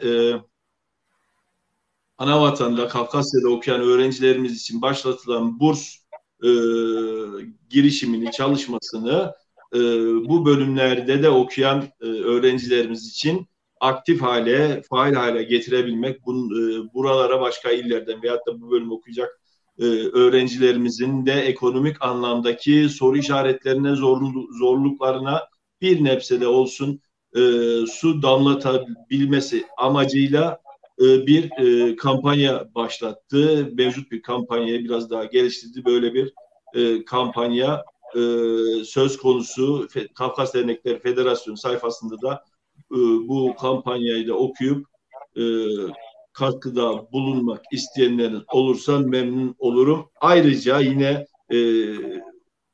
memleketimizden bildiğimiz için mesela Kayseri'de Birleşik Kafkas Derneği ile bir açıklama yaptı. Yanlış bilgi vermeyeyim, sadece Kayseri'deki Erciyes'te olabilir. Düzce var mıydı? Tam orası aklımda değil. Fakat Birleşik Kafkas Derneğimizin de bu anlamda bir burs çalışması, burs faaliyetinin olacağını duyurdu. Başka kurumlarımızın da varsa yazarlarsa sevinirim. Kurum, kuruluş, kişi fark etmeksizin duyurmaktan ben de bir hemşeriniz, kardeşiniz olarak memnun olurum. Yani ekonomik anlamda böyle güzel bir çalışmalar var. Bunun da altını çizerek özellikle belirtmek istedim. Değerli izleyenlerim. Evet, dersleri sorduk. Peki eğitim materyallerinde durum nasıl? Düzce'deki bölümümüzde, üniversitemizde lisans ve yüksek lisans bölümünde eğitim materyalleri neler? Ve bu hocalarımız hakkında genel bilgi verebilir misiniz? Hocalarımız tamam Kafkasya'dan mı geldi? Türkiye'den mi var hocalar? İstiyorsanız şöyle yapalım, özür dilerim. Hoca deyince hemen hazırlanmış videolarımız vardı. Derneklerimizin, federasyonumuzun. Onlardan da parçalar almıştım. 2 dakika hemen onu bir dinleyelim. 2 tane. Değerli öğrenciler, Düzce Üniversitesi ilk defa Çerkez Dili ve Edebiyatı alanında lisans, yüksek lisans ve doktora programlarını açarak gençlerimize kendilerini en iyi şekilde yetiştirebilme imkanını sağlamaktadır. Türkiye'de yaşayan Çerkezlerin büyük çoğunluğunun konuştuğu dil olan Adigabize ve aynı zamanda Adige Cumhuriyeti'nin resmi dili olan Adigabize ile eğitim, öğretim vermekteyiz. Deneyimli öğretim üyelerimizle öğrencilerimize nitelikli ve uluslararası nitelikte bir eğitim vermeye çalışıyoruz. Onun için Düzce Üniversitesi, başta Adige Devlet Üniversitesi olmak üzere Rusya Federasyonu'nda 2 üniversite ile Mevlana Öğrenci Değişim Programları çerçevesinde protokoller imzalayarak öğrencilerimize gelecekte en iyi şekilde kendilerini yetiştirebilme imkanını sunmaktadır. Aynı zamanda Düzce Üniversitesi ana dalın yanında yan dal imkanını da vererek yan dal yapabilme imkanı sunmaktadır ki bu da öğrencilerimiz kendilerini daha donanımlı şekilde yetiştirebilme imkanı sunmaktadır. Evet, Düzce Üniversitesi'nin bu imkanlarından siz de yararlanabilirsiniz. Yurt dışına gittiğinizde öğrendiğiniz dilleri, buradaki öğrendiğiniz Adigece ve Rusça ile pratik yapabilme imkanı sunmaktadır. Kendinizi uluslararası nitelikte bir hazırlama imkanı sunuyor ki bu çok önemlidir. Bilgilendirmek bizden, değerlendirmek sizden. Şayet Düzce Üniversitesi'ne gelirseniz memnun kalacağınızı ve kaliteli bir eğitim alacağınızı bilmenizi istiyoruz. Bizden bu kadar. Teşekkür ediyoruz ve bekliyoruz. Düzce Üniversitesi'ne herkes gelebilir. Buyurun. Merhaba, ben Sezen Özsoy. Düzce Üniversitesi Çerkez Dili ve Kültürü 3. sınıf öğrencisiyim. Bölümümüzü ana dilimi öğrenebilmek, akıcı konuşabilmek ve çocuklarıma aktarabilmek için tercih ettim. Bölümümüze sizleri de bekleriz. Siz de ana dilinizi öğrenin ve gelecek nesillere aktarın. Evet, buradan Sezen Hanım'a selamlarımı özellikle iletiyorum. Kendisi bu yayına katılacaktı fakat bugün sonradan çıkan bir durumdan dolayı yayına katılamadı. Kendisine saygı selamlarımı özellikle iletiyorum. Evet, eğitim materyallerinden bahsedecektik. Lisans bahsettik miydi? Pardon, ben kaçırdım ya. Başlamıştı. Evet. Eğitim materyallerimiz ve hocalarımızın tamamı Kafkasya'dan mı acaba? Veyahut da eğitim materyalleri anlamında Milli Eğitim Bakanlığı'nın bastırmış olduğu ders kitapları var mı? Yoksa Anavatan'dan hocalarımızın kişisel gayretleri, bölümümüzün gayretleriyle sağlanan kitaplarla mı bu eğitim verilmeye çalışılıyor acaba? Tuğçe Hanım, bu soruyu size sorsak, Mesut Hanım siz de ekleyeceğiniz bir şey olabilir Tuğçe Hanım'dan sonra. Başlayayım ben o zaman. Eğitim materyalleri konusunda çok fazla sıkıntılar yaşandı. Özellikle 2013 yılında açıldıktan sonra ilk öğrencileri, materyaller o zamanlar hocalarımızın kendi Anavatan'dan getirdiği kitapları kırtasiyelere verip biz de onlardan fotokopi çektirerek o şekilde derslere katılıyorduk. Daha sonra yani onlar o şekilde, bizim zamanımızda daha da biraz daha ilerledi. Bu sefer kitap daha fazla getirdiler. Bunu kırtasiyede flash belleklerle yükledi. Fatih abimize de buradan selam olsun. Çok fazlaca vakit geçirdik o kırtasiyede, Fatih abinin kırtasiyesinde, Düzce'de. Kırtasiyeden çektirip hocalarımız bu sefer kendileri bunları okulda çoğalttırarak fotokopileri ödev şeklinde bize derste dağıtarak dersin işleyişi bu şekilde devam etti. Hala da böyle devam ediyor. Materyaller şimdi orada Anavatan'da ne kadar arttıkça bizim elimize de o kadar fazla ulaştı. Türkiye'den herhangi bir materyalimiz olmadı. Evet. Mesude abla da eklemek istediği bir konu varsa. Şimdi Tuğçe, senin dediğin gibi bizim dönemimizde de aynı şekilde biz de kırtasiyeye götürüyorduk veya orada bir hazır şablon var, oradan çıkarttırabilirsiniz diyorlardı. Oraya gittim ben de, bir iki kitap, mesela tarih kitabını orada yaptırdık. Başka bir takım şeyleri de orada yaptırdık. Bir de hocalar kendi elimize dediğiniz gibi sorulu cevaplı bir takım belgeler veriyorlardı. Oradan çalışıyorduk. Bir kitabımız yoktu. Tabii ki bir insan öğrenciyse bir kitaba sahip olmak ister. Ama herhalde çeşitli imkansızlıklar, bir üniversite kurulduğu zaman birden hemen oturmuyor. Bunu siz de biliyorsunuz. Çeşitli imkansızlıklar olmuştur. Sonradan sanki ben hocalarımızdan bir kitap hazırladıklarını, yani hazırlama aşamasında olduklarını duydum. Bilemiyorum şimdi nasıl. Benim bildiğim de bu konuda bir çalışmalar var. Evet, galiba yapmaya çalışıyorlar, uğraşıyorlar Evet, diye biliyorum. Anavatan'la birlikte. Özellikle dil bilgisi kitabı çok lazım, biliyor musunuz? Yani dil bilgisi kitabı, mesela takıldığınız bir konu olursa geriye dönüp bakmak için şeyleri karıştırabiliyorsunuz, küçük küçük elinizdeki o notları. Hem böyle Türkçe bilgi olacak içinde, hem Çerkesçe bilgi olacak. Çünkü dil bilgisi biraz zor. Yani Çerkesçe'de ben dil bilgisinde biraz sıkıntı yaşadım. Yani her ne kadar Çerkesçeyi anlıyorsam da, konuşuyorsam da onun birazcık Türkçe açıklamaları olan yerler vardı. Oraya bakıyordum. Oradan biraz bir şey yakaladım mı şeyi algılayabiliyordum. Özellikle böyle Türkçe ile karışık Çerkesçeyi böyle açıklaması olan bir dil bilgisi kitabı olursa harika olur diye düşünüyorum. Şimdi üniversitelerde bu durum nasıl? Ana kıstası nedir bilemiyorum ama ilkokuldaki, ortaokuldaki seçmeli derslerde değişmediyse şöyle bir husus vardı. Dilekçe sayısı 500'ü bulmadıkça Milli Eğitim kitap bastırmıyordu. Bundan mütevelli önceki yıllarda Ankara'da özellikle zannedersem bazı belediyelerimizin katkılarıyla kitaplar bastırılmıştı.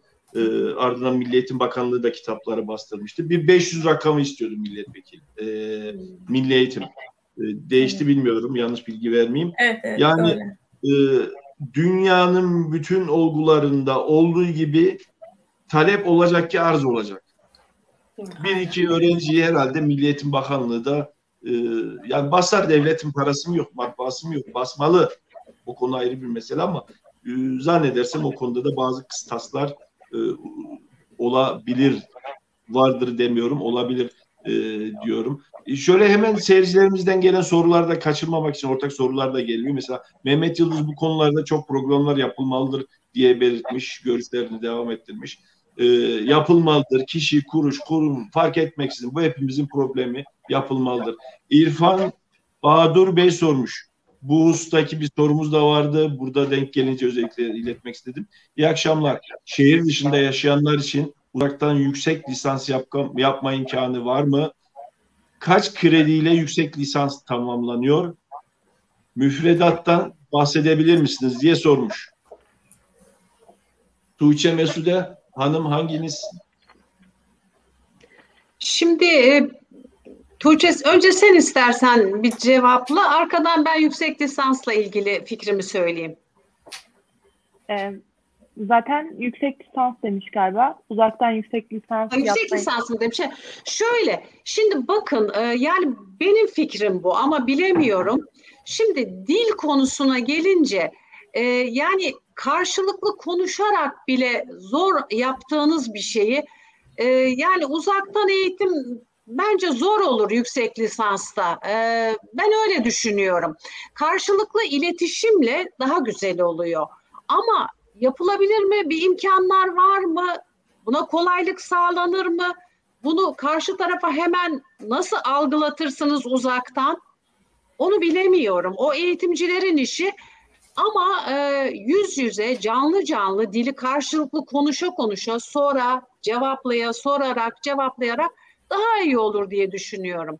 Ama yani bugünkü içinde bulunduğumuz durumda Çerkesçe öğrenilmeli ve öğretilmeli. Böyle bir şey olursa hani Düzce'ye gelemeyenler, uzakta olanlar için de çok iyi olur. Şimdi duydum ben bu olayı. Yani daha önceden hiç böyle bir şey düşünmemiştim. Böyle bir kolaylık sağlanırsa da olabilir. Bilemiyorum. Ama nasıl olur bilemeyeceğim. Biraz altyapı olunca belki bir nebze olabilir ama hani hiç sıfırdan bence olabileceğini sanmıyorum. Çünkü sıfırdan olmaz. Sıfırdan olmaz. Değil. Sıfırdan asla. Çünkü biz ilk önce online gördük. Ama en azından anlıyoruz, konuşabiliyoruz. Tabii. Biraz orada da sadece yazıya dökmek kalıyor. Yazıya da bildiğin, şimdi mesela bizim şu an ne sıkıntımız var? Söyleneni yazma. Mesela söyleneni direkt yazıya çeviremiyoruz şu an. Doğal olarak. O kadar çok ileride olmadığımız için. Onun için hani sıfırdan bence çok mümkün olacağını zannetmiyorum. Tuğçe bir şey ekleyecektin zannedersem. Evet, ben sorunun genel şeyine de cevap vereyim. Hani demiş ki kaç kredi? Yüksek lisansa başladığımızda sınavları geçmek için öncelikle normalde lisansta 50 almamız lazım sınavlardan geçme notu. Fakat yüksek lisansta 70 almamız lazım. O dersi geçebilmek için. Yoksa onu alttan alıyorsunuz. 70 aldıktan sonra belli kredi, benimki 3.15 olması lazım. Yüksek lisans. Şu an tam hatırlamıyorum. Ama 70'le geçiyorsunuz. Bütün dersleri vermeniz lazım. Daha sonra da tezinizi savunuyor olmanız lazım. Bunun dışında uzaktan eğitim olur mu sorusuna da şöyle cevap verebilirim. Şu an öyle bir hali hazırda öyle bir sistem maalesef yok. Ben uzaktan eğitime lisans dönemimde bu pandemi sürecinde dahil oldum uzaktan kısmına da. Fakat hiçbir şekilde verimli olmadı. Hocalarımız çok zorlandı. Çünkü anavatandan geldikleri için onlar da böyle bir sistemi daha önce bilmiyorlardı ki Türkçe'de konuşmadıkları için bizim o an mikrofonu açmayıp tamamen Çerkezce konuşmadığımızda onların da motivasyonu bozuluyor. Ama yüz yüzeyken durum bu şekilde değil. Gözümüzden o cevabı verip veremeyeceğimizi, her şeyimizi bildikleri için sistem oturmadı yani uzaktan. Evet, öyle sıkıntılar olabilir ama Şule Hanım veyahut da Mesude Hanım söylemişti, güzel söyledi. Biraz altyapısı, dil bilenler için en azından biraz önce bahsettiğim gibi üniversitemizin suyunun dönmesi, sayı açısından dönmesi için katkıda sağlayabilecek bir durum husussa ve herkes gidip oraya gelip maalesef Tuğçe okuyamayabiliyor. Şimdi ben devlet memuruyum, mesaim var, çoluğum var, çocuğum var. Yani Düzce'yi bana verecekseniz de şu anda kalkıp gidemem şu anki şartlarımla. O ama zaman böyle abi bir şey olsa, kurslara bekliyoruz. yani böyle bir uzaktan kurslara eğitim olursa açık öğretimde DGS kapısında uğraşacağıma samimi söyleyeyim, ben bu uzaktan eğitimi yarın Erciyes Üniversitesi'ndeki mülakatımızda, söyleşimizde bu hususta geçecek. Zannedersem Erciyes'te böyle bir şey varmış. Ben de dün öğrendim. Böyle imkanlar sağlanabiliyormuş. Yarın da tekrar Mole Video'da Erciyes Üniversitesi ile ilgili yayınımız var değerli izleyenler. Mole Video yayınlarına devam edecek bu hususta. Bir kişiye mesaj iletebilirsek memnun oluruz diye reklamımı yaptım. Tuğçe, seni dinliyorum. Ben karşı gelerek online şekilde herkes yüksek lisansı bitirmemeli. Bu yüksek lisans. Lisans da değil. Yok. Ben şey için diyorum. Yani Tuğçe, altyapısı dil bilenler için hani yeni A, B öğrenenler için en azından lisans bir şey olabilir. Yani ne bileyim, varsa değirmenin dönmesine mesela WhatsApp'tan yazdı bana biraz önce Dilara abla, Ankara'dan Dilara Alhas ablamız ne dedi, aynen okuyorum, ne demişti? Vallahi Levent, online eğitim versinler, sınava girer okuruz diye gülücük atmış bana. Özelden yazmıştı, özel mesajıydı, burada paylaştım, kendisinden de özür dilerim ama güzel bir örnek olmasa sebebiyle. Ama Tuğçe, sen o konuda haklısın. Çünkü uzaktan kitap okumayla olmuyor. Yani olmaz herhalde. Yani. Ancak bir şey söyleyebilir miyim? Olursa belki. Bir şey söyleyebilir miyim? Tabii dinliyorum Mesut Hanım. Şimdi şöyle, bunun yani yüksek lisansın sonucunda bir tez yazacaksınız. Bu iş oyuncak değil. Yani bir kere okuma yazma öğreneceksiniz Kirill'le. Uzaktan nasıl öğreneceksiniz? Tamam, Çerkesçe biliyor, anlıyor olabilirsiniz ama dil bilgisinin içine girdiğiniz zaman o iş biraz zor geliyor bana. Ondan sonra bilimsel çalışma teknikleri dersi göreceksiniz ki tezinizi sonra yazacaksınız. Hocayla nasıl anlaşacaksınız? Nasıl irtibat kuracaksınız? Biz yüz yüze tanıdığımız halde hocaları ve bir takım şeyleri bildiğimiz halde ancak bir tez yazmak kolay bir şey değil. Bir uyduruk bir tez yazamazsınız yani. Bir yüksek lisans bitirdiniz mi güzel bir tez oturtmanız lazım. Bir de yani Çerkes dili bu. Yeni açılmış. Öyle uyduruk işlerle şey yapılmaz yani. Ben Çerkesçe biliyorum da ben orada çok rastladım. Çerkesçe biliyorum. Zaten Çerkesçe anlamak işin yarısıdır. O yüzden geldim deyip hemen çıkan da gördüm. Çok gördüm. O yüzden yapacaksanız, gayret sarf edecekseniz yani başlayın bu işe derim. Sonra online başlayıp bıraktığınız zaman bunlar da bir masraf. Üniversiteye bir masraf. Yani gerçekten mesela ben o şekilde şey yaptım. Gerçekten başımı koydum bu işe. Hocalarım da fark etmiştir. Ve bu yaştan sonra bu işi hallettim. Azmettim.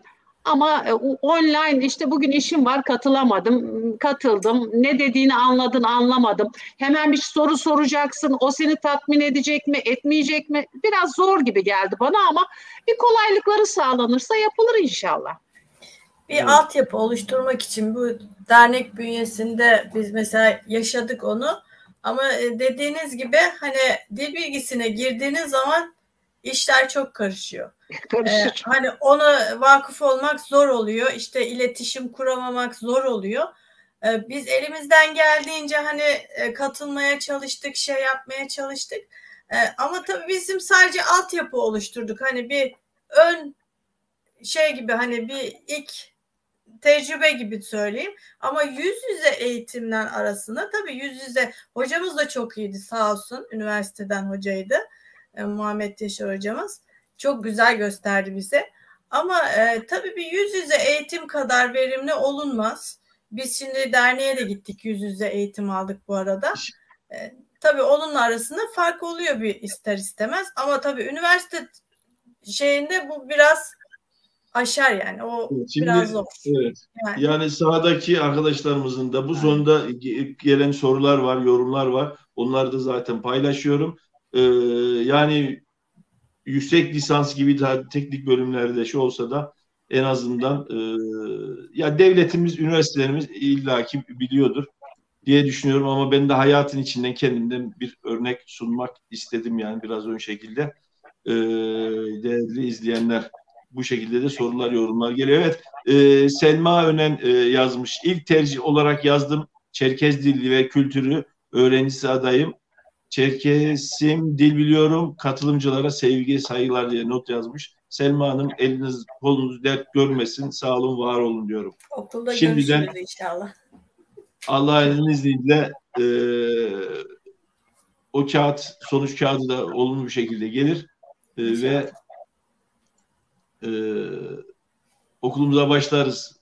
Cemil Bey Kayseri'den yazmış, Cemil Görücü abi, kurucu Cemil abimiz. Kayseri Birleşik Kafkasya Derneği olarak Çerkez Dili ve Kültürü bölümüne kayıt yaptıran öğrencilere okulu bitirene kadar burs vereceğiz demiş Cemil Bey.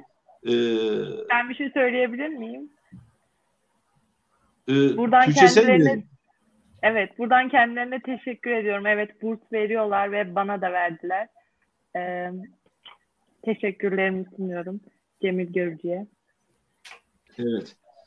Şimdi tabii o burs konusunda da kurumlarımız zaten gerekli teraziyi ayarlıyorlardır. Gelir vesaire şeylere göre. Bu da güzel bir imkan.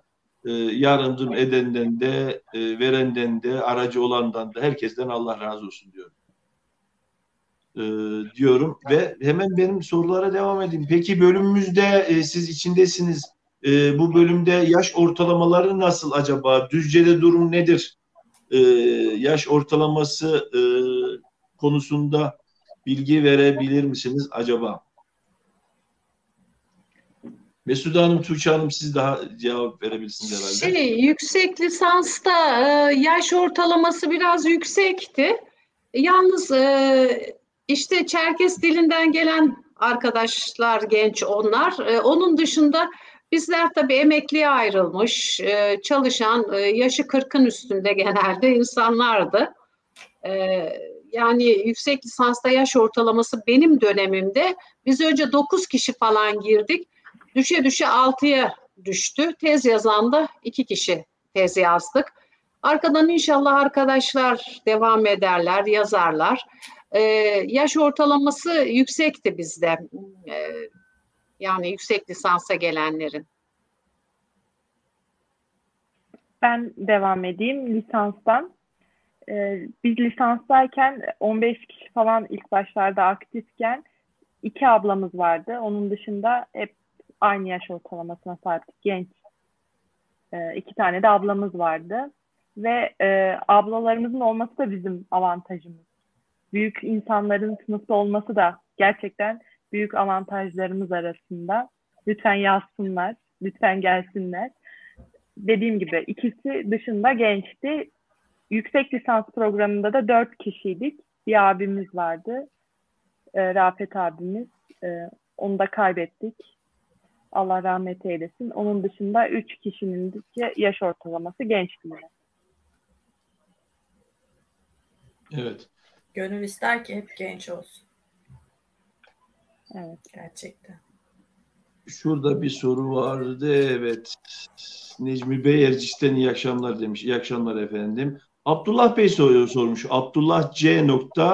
Çanlıdağ Çerkez Dili ve Kültürü bölümünde yüksek lisans veya doktora bölümlerinin tez konusu seçimi nasıl oluyor? Burada farklı kaynaklardan istifade ederek tez hazırlama konusu hakkında ne düşünüyorsunuz diye sormuş kendisi. Şimdi doktora konusunu bilemeyeceğim de yüksek lisansı ben cevaplayayım. Yüksek lisansta öncelikle kişinin kendisine bırakıyor. Hocalar da yardımcı oluyorlar bunu seçmede. Yani bazıları dil bilgisi konusunda seçimde bulunuyorlar. Bazıları işte sosyal çalışma, yani sosyal çalışma yapıyorlar benim gibi. Mesela ben sosyal çalışma yaptım. Bazıları atasözleri konusunda yapacağım diyor.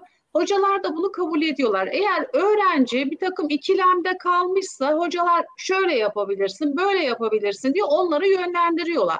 Tabii ki her kaynaktan faydalanabilirsiniz. Yabancı kaynaklardan da faydalanabilirsiniz. Yurt içindeki kaynaklardan da faydalanabilirsiniz. Mesela ben tezimde Kafkasya'dan kaynaklardan yararlandım.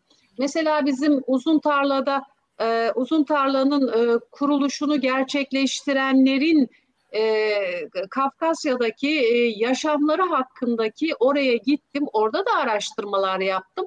Yaşamları hakkındaki tarih, yani yazılan bir takım bilgileri tarihleriyle birlikte aldım ve tezimde kullandım bunları.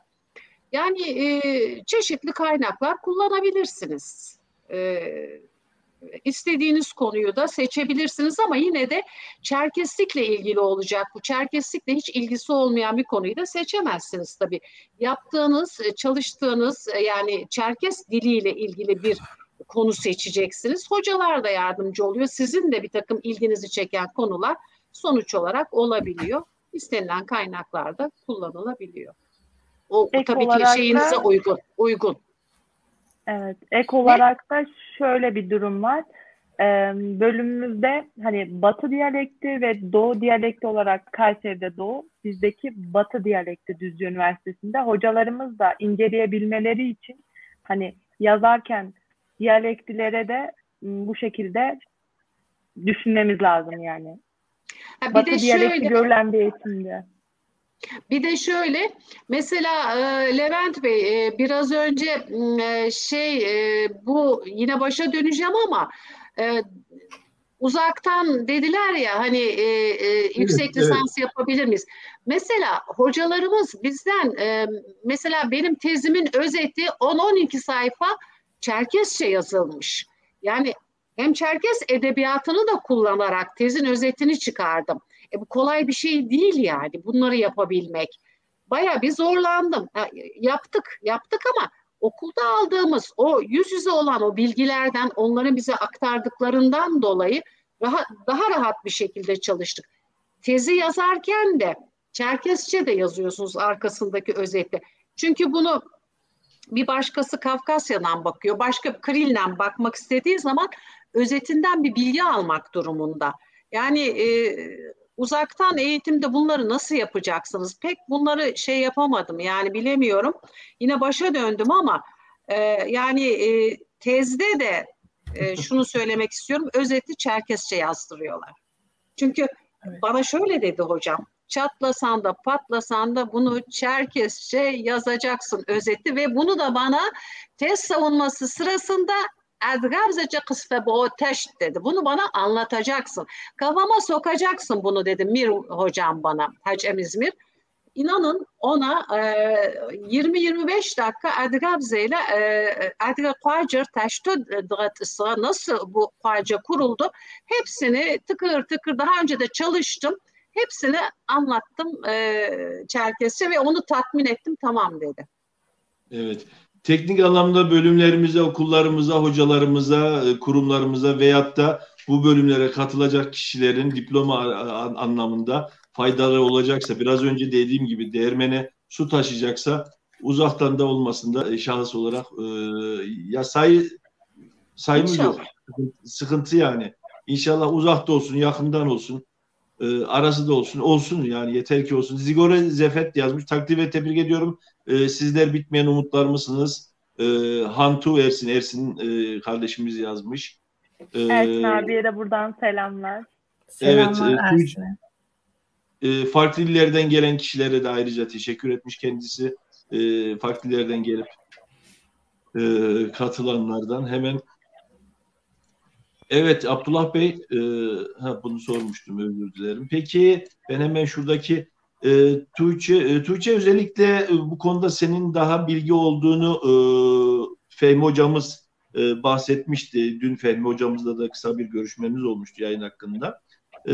ve Fehmi hocamızın videosunda da paylaştığımız gibi Düzce Üniversitesi'nde diğer üniversitelerle akademik anlamda Mevlana programı dün evet şimdi aklıma geldi. Pazartesi gündü Murat hocamıza bu konuda bir soru gelmişti. Bu tip Mevlana programı gibi programlarla öğrenci değişme, yaz kampları veyahut da buradaki öğrencinin Kafkasya'ya giderek eğitim görmesi, oradakinin buraya gelmesi gibi ne deniyor ona? Erasmus mu diyorlar? Paslaşma. Mevlana değişim programı. O tarzda uygulamalar var mı? Bu konuda bizi de aydınlatırsan sevinirim. Önemli bir husus. Tabii. Bizzat yaşamış biri olaraktan anlatmak isterim gururla. Çünkü güzel bir şey oldu benim için. Güzel bir deneyim oldu. Değişim programı Adıyaman Devlet Üniversitesi ile Düzce Üniversitesi arasında imzalandı. Ve tam biz 4. sınıfın ilk döneminde öğrenci alımı başvuruları başladı ve başvurduk. 3 tane öğrenciyi kabul ettiler. Ve 3 kişi gittik değişim programıyla Maykop Üniversitesi'ne, Adıyaman'a. Değişim programında da bazı kriterler var. Ortalama, dil puanı. Bunları sağladığınız takdirde Düzce Üniversitesi'nde artık bu hakka sahip olabiliyorsunuz. Pandemi dolayısıyla gidemedi pandemiden ötürü bu sene öğrenciler. Fakat devam edecek diyebiliyorum. Ben gittim. Maykop'ta 2,5 ay bir eğitim gördük. Davetiyeden dolayı biraz gecikmeli gittik. Rusya'nın davetiyemizi biraz geç göndermesinden kaynaklı. Yaşadığımız sıkıntılardan dolayı. Özellikle de ben soyadımı Canıbek yazacaklarına Sanıbek yazdılar. Davetiye bu yüzden gecikti. Orada eğitim aldık ve şahsım adına söylemem gerekirse benim için çok büyük bir tecrübe oldu. Sadece Çerkezce konuşmam gerektiği bir platforma düştüm bir anda. Türkçenin geçerli olmadığı.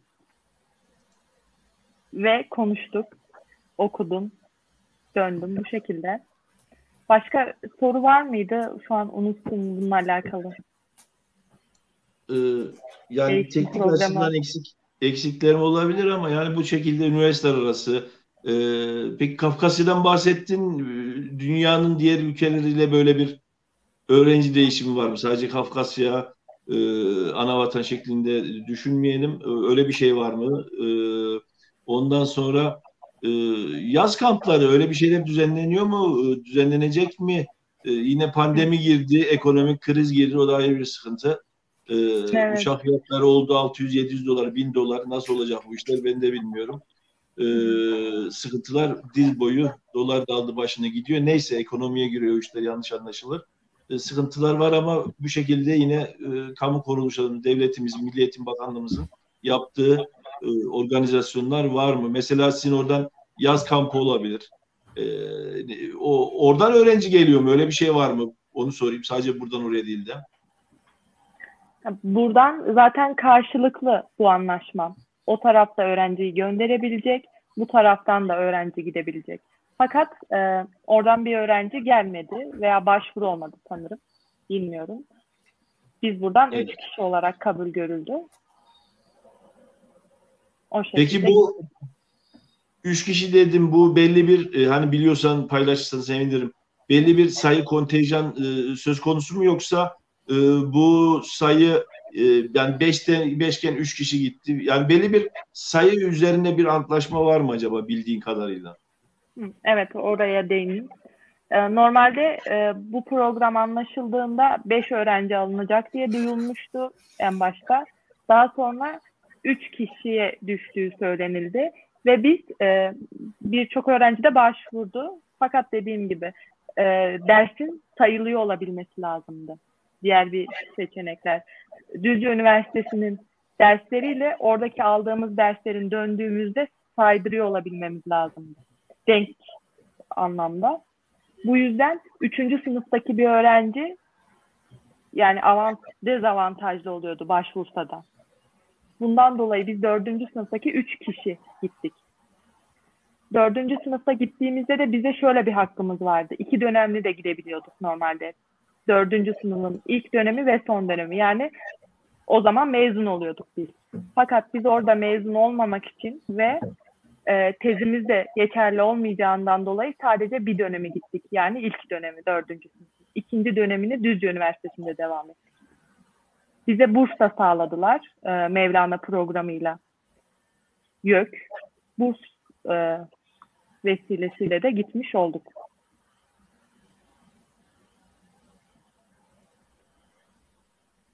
Bu arada bursu merak edenler, evet geliyor. Bursu merak edenler de gerçekten güzel bir burs da veriyordu YÖK. Şu an ne kadar veriyor bilmiyorum ama bizim orada barınabilmemize, her şeyimize destek olabilecek bir burs da veriyor. Her anlamda bir avantajı var. Güzel bir program oldu Düzce Üniversitesi'nin adına. Umarım Kayseri'de de olur böyle bir program diye. Evet, yarın da Erciyes Üniversitesi'nden bahsedeceğimizi zaten değerli izleyenlerimizle paylaşmıştık. Değerli izleyenler, yine bölümümüzden 30 saniyelik, 46 saniyelik bir video, onun ardından 3 tane güzel haberle sizlerle olacağız. Selam Emine. Herkese merhabalar. Ben diline ve kültürüne aşık biri olarak okumanın yaşı yoktur diyerek bir yola çıktım. Düzce Üniversitesi Çerkez Dili ve Edebiyat bölümünde 4 yıllık lisans eğitimi tamamladım. Şu an hali hazırda yüksek lisansıma devam etmekteyim. Doğu diyalektinde eğitim veren Erciyes Üniversitesi Çerkez Dili Kültürü bölümü ve Batı diyalektinde eğitim veren Düzce Üniversitesi Çerkez Dili ve Kültürü bölümleri öğrencilerini beklemektedir. Bu ayrıcalığı ve ana dilde eğitim almanın haklı gururunu yaşayacak olanları bu bölümleri seçmeye davet ediyorum.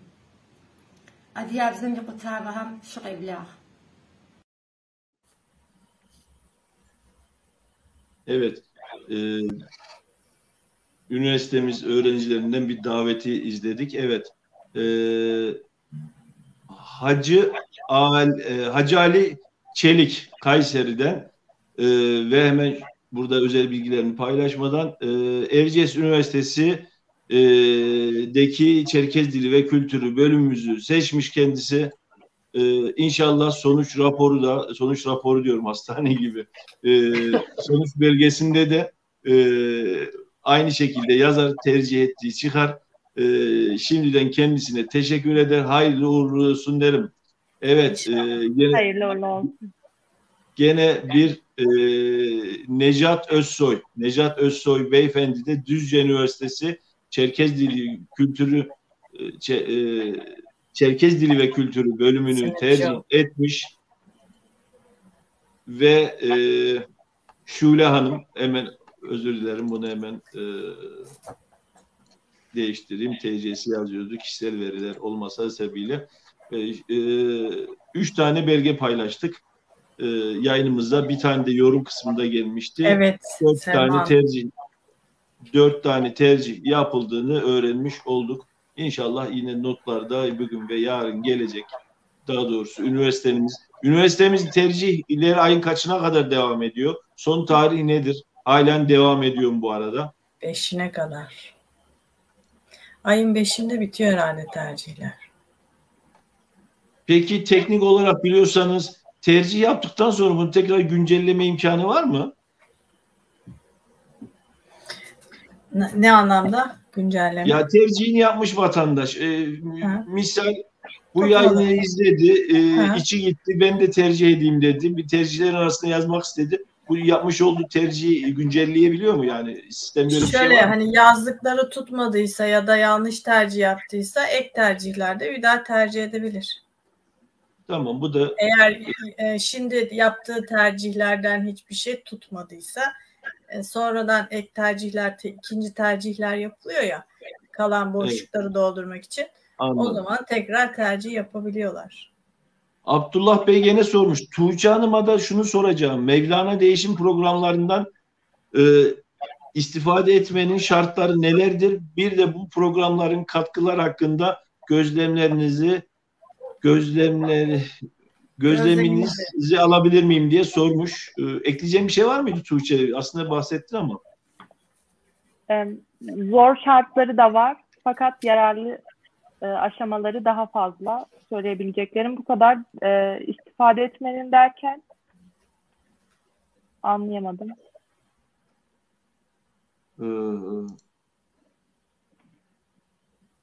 Değişim programdan faydalanmanın şartları nelerdir? Yani bu değişim programa başvuru yapmak için benimle gitmek isteyebiliyorum. Şartları var mı? Puanınız şu kadar olacak vesaire. Dediğim gibi saydırmak. Zaten bahsettiğim gibi derslerin önemli olan bizim kendi bölümümüzün dışında dış ilişkiler koordinatörlüğü var. Düzce Üniversitesi'nin her okulda da var zaten. Dış ilişkiler koordinatörlüğü başvuruya gittiğimiz zaman bize tek sorduğu şey derslerinizi saydırabiliyor musunuz? Orayla buraya döndüğünüz zaman saydıramıyorsak zaten başvuru da yapamıyoruz. Bunu öğrenip diğer üniversiteyle iletişime geçip dersleri saydırıp saydıramadığımızı, yani 4. sınıfta daha avantajlı oluyor başvuru yapmamız. Evet. Şeyma Seyo Comeback sormuş. Mesude Hanım'ı ve Şule Hanım'ı tebrik ediyorum. Tabii diğer saydığımız isimler içinde bu tebrik söz konusu. Gerçekten çok güzel örnek teşkil ediyorlar kendileri. Sevgili Tuğçe, yetişkinlere ve çocukların dil öğretimi ile ilgili planları var mıdır diye sormuş. Tuğçe, bu soru sana. Güzel bir soru. Dediğin gibi şartlar oluşturulduğu sürece tabii ki de eğitim vermek istiyoruz. Akademinin dışında da bu lise olur, ilkokul olur, okullarda ders vermek isteriz. Fakat öğrencilerin öncelikle bu alanı tercih ediyor olması lazım. Seçmeli derslerde yazıyor olabilmesi lazım. Buna velilerin okullara gidip seçmeli dersi istediklerini söylüyor olması lazım ki bizim de önümüz açılsın, bizim de ders anlatıyor olabilmemiz lazım. Burada biraz iş öğrencilere düşüyor, tercih etmeleri lazım. Öğrenci velilerine de düşüyor bu arada. Velilere düşüyor. Mümkünse. Evet, bu da bir olarak. Yani sadece bu şekilde değerlendirmeyelim. Şurada ben şöyle bir örnekle gene kendi hayatımda bir örnekle şey yapmak istiyorum. Süremiz de uzadı, farkındayım. Bir 10 dakika sonra yayınımız inşallah sonlanır. Son sorulara bakıyorum zaten. Değerli konuklar, yayının başında ben kendimden örnek vermiştim. 2013'te mi bitirdim, 15'te mi bitirdim, unuttum bakın. Açık öğretim 2 yılı verdikten sonra kamuda çalışıyorum. Evet, emekliliğime, maaşıma katkı yapacakken çalıştığım birimde bazı sıkıntılarından, kendimi yükseltmekte gördüğüm sıkıntılardan, önümün açık olmamasından dolayı tepki şeklinde ben 2 yıllık okudum, bıraktım. 4 yıllık okumadım. Hiçbir amacım, beklentim, şuyum buyum yokken önceki sene bir yazı geldi ve 4 yıllık diplomamın olmamasından dolayı güzel bir fırsatı kaçırdım kendim olarak. Yani başvurabilirdim. Belki olmayacaktı ama başvurma imkanı kaçırdım, öyle diyeyim. Yani 2005 yani bir 15 yıl sonra diploma ihtiyacım oldu. Yani insanoğlunun karşısına ne zaman ne çıkacağı belli olmuyor. Özellikle kamuda çalışınca zaten kamuda çalışanlar biliyor, yan cepte durması gerekiyor. Bizim özel durumdan dolayı böyle düşünürken artık yol olmaz diye tepkimizi sunmuşken belli olmadı, çıktı geldi. Sizin hayatınızda da bu şekilde olabilir. Bulunduğunuz ilde, ilçede ders açılabilir, derslik açılabilir, öğretmen ihtiyacı olabilir. Farzı misal oldu, TRT Çerkez oldu. Devlet kanalı yine elbette dil bilenler önemli arz edecek ama devlet diploma da istiyor. Diploma önemli, devlette biliyorsunuz daha önemlidir gibi durumlar. Yani hayatın ne getireceği belli olmuyor değerli izleyenler. Çok güzel o yüzden söylediniz. Faydaları olabilir. Hemen bu konuyla ilgilenmem. Bu konuyla paralel önemli bir konu. Özellikle Kayseri'deki arkadaşlarımızın birisi bu konuda soruların kendilerine bir hayli geldiğini söylemişlerdi. Bu bölümlerden alacağınız diplomalar kamunun herhangi bir yerinde veyahut da resmilik aşamasında, atıyorum İzmir'deki bilmem ne Ege Üniversitesi'nin diplomasıyla eşit. Yani kısmından bahsetmiyorum. Yani devlet bunu diploma olarak kabul ediyor mu? Bir askerlik, polislik başvurusunda bu normal 4 yıllık diploma olarak değerlendiriyor mu? Evet, değerlendiriliyor. Üniversiteyi diplomasını aldığınız sürece 4 yıllık bir bölüm sonuçta bu. Diploması her yerde polisliğe başvururken de farklı herhangi bir yani süreçte de. Şöyle bir durum var. Ben şu an formasyonu da Türk Dili ve Edebiyatı'ndan aldım. Çerkez Dili bölümü okudum fakat Türk Dili ve Edebiyatı'ndan verdiler formasyonu eğitimde. Yani biz herhangi bir okulda Türk Dili ve Edebiyatı dersi de verebileceğiz bu formasyonla. Fakat şu an bu sene kültürü diye bu dönmüş adı. Kültürü, Çerkez Dili ve Edebiyatı kültürü. Bu Türk Dili ve Edebiyatı olduğunda aslında bizim avantajımıza nasıl oluyor? Formasyonu da Türk Dili ve Edebiyatı'ndan veriyor. Yani bizim aslında 2 diplomamız olmuş oluyor 2 alanda. Çerkezlerin avantajını olmuş oluyordu. Fakat bu sene bir değişim olmuş, bilmiyorum. Avantaj olacak mı, dezavantajı nasıl olacak? Ama Türk Dili, Çerkez Dili ve Edebiyatı olarak kalması bence daha iyi diye düşünüyorum ben. Formasyon verirken en azından edebiyatı alanında da formasyon alabiliyorsunuz adından dolayı. Evet. Abdullah Bey sormuş. Çerkez Dili ve Kültürü bölümünün doktora programı 4 yıl mıdır diye sorar kendisi. Hayır. Sanıyorum, ben çok iyi bilmiyorum ama sanıyorum öyle. Değil mi Tuğçe? Yani uzun süredir yapıyorlar doktora.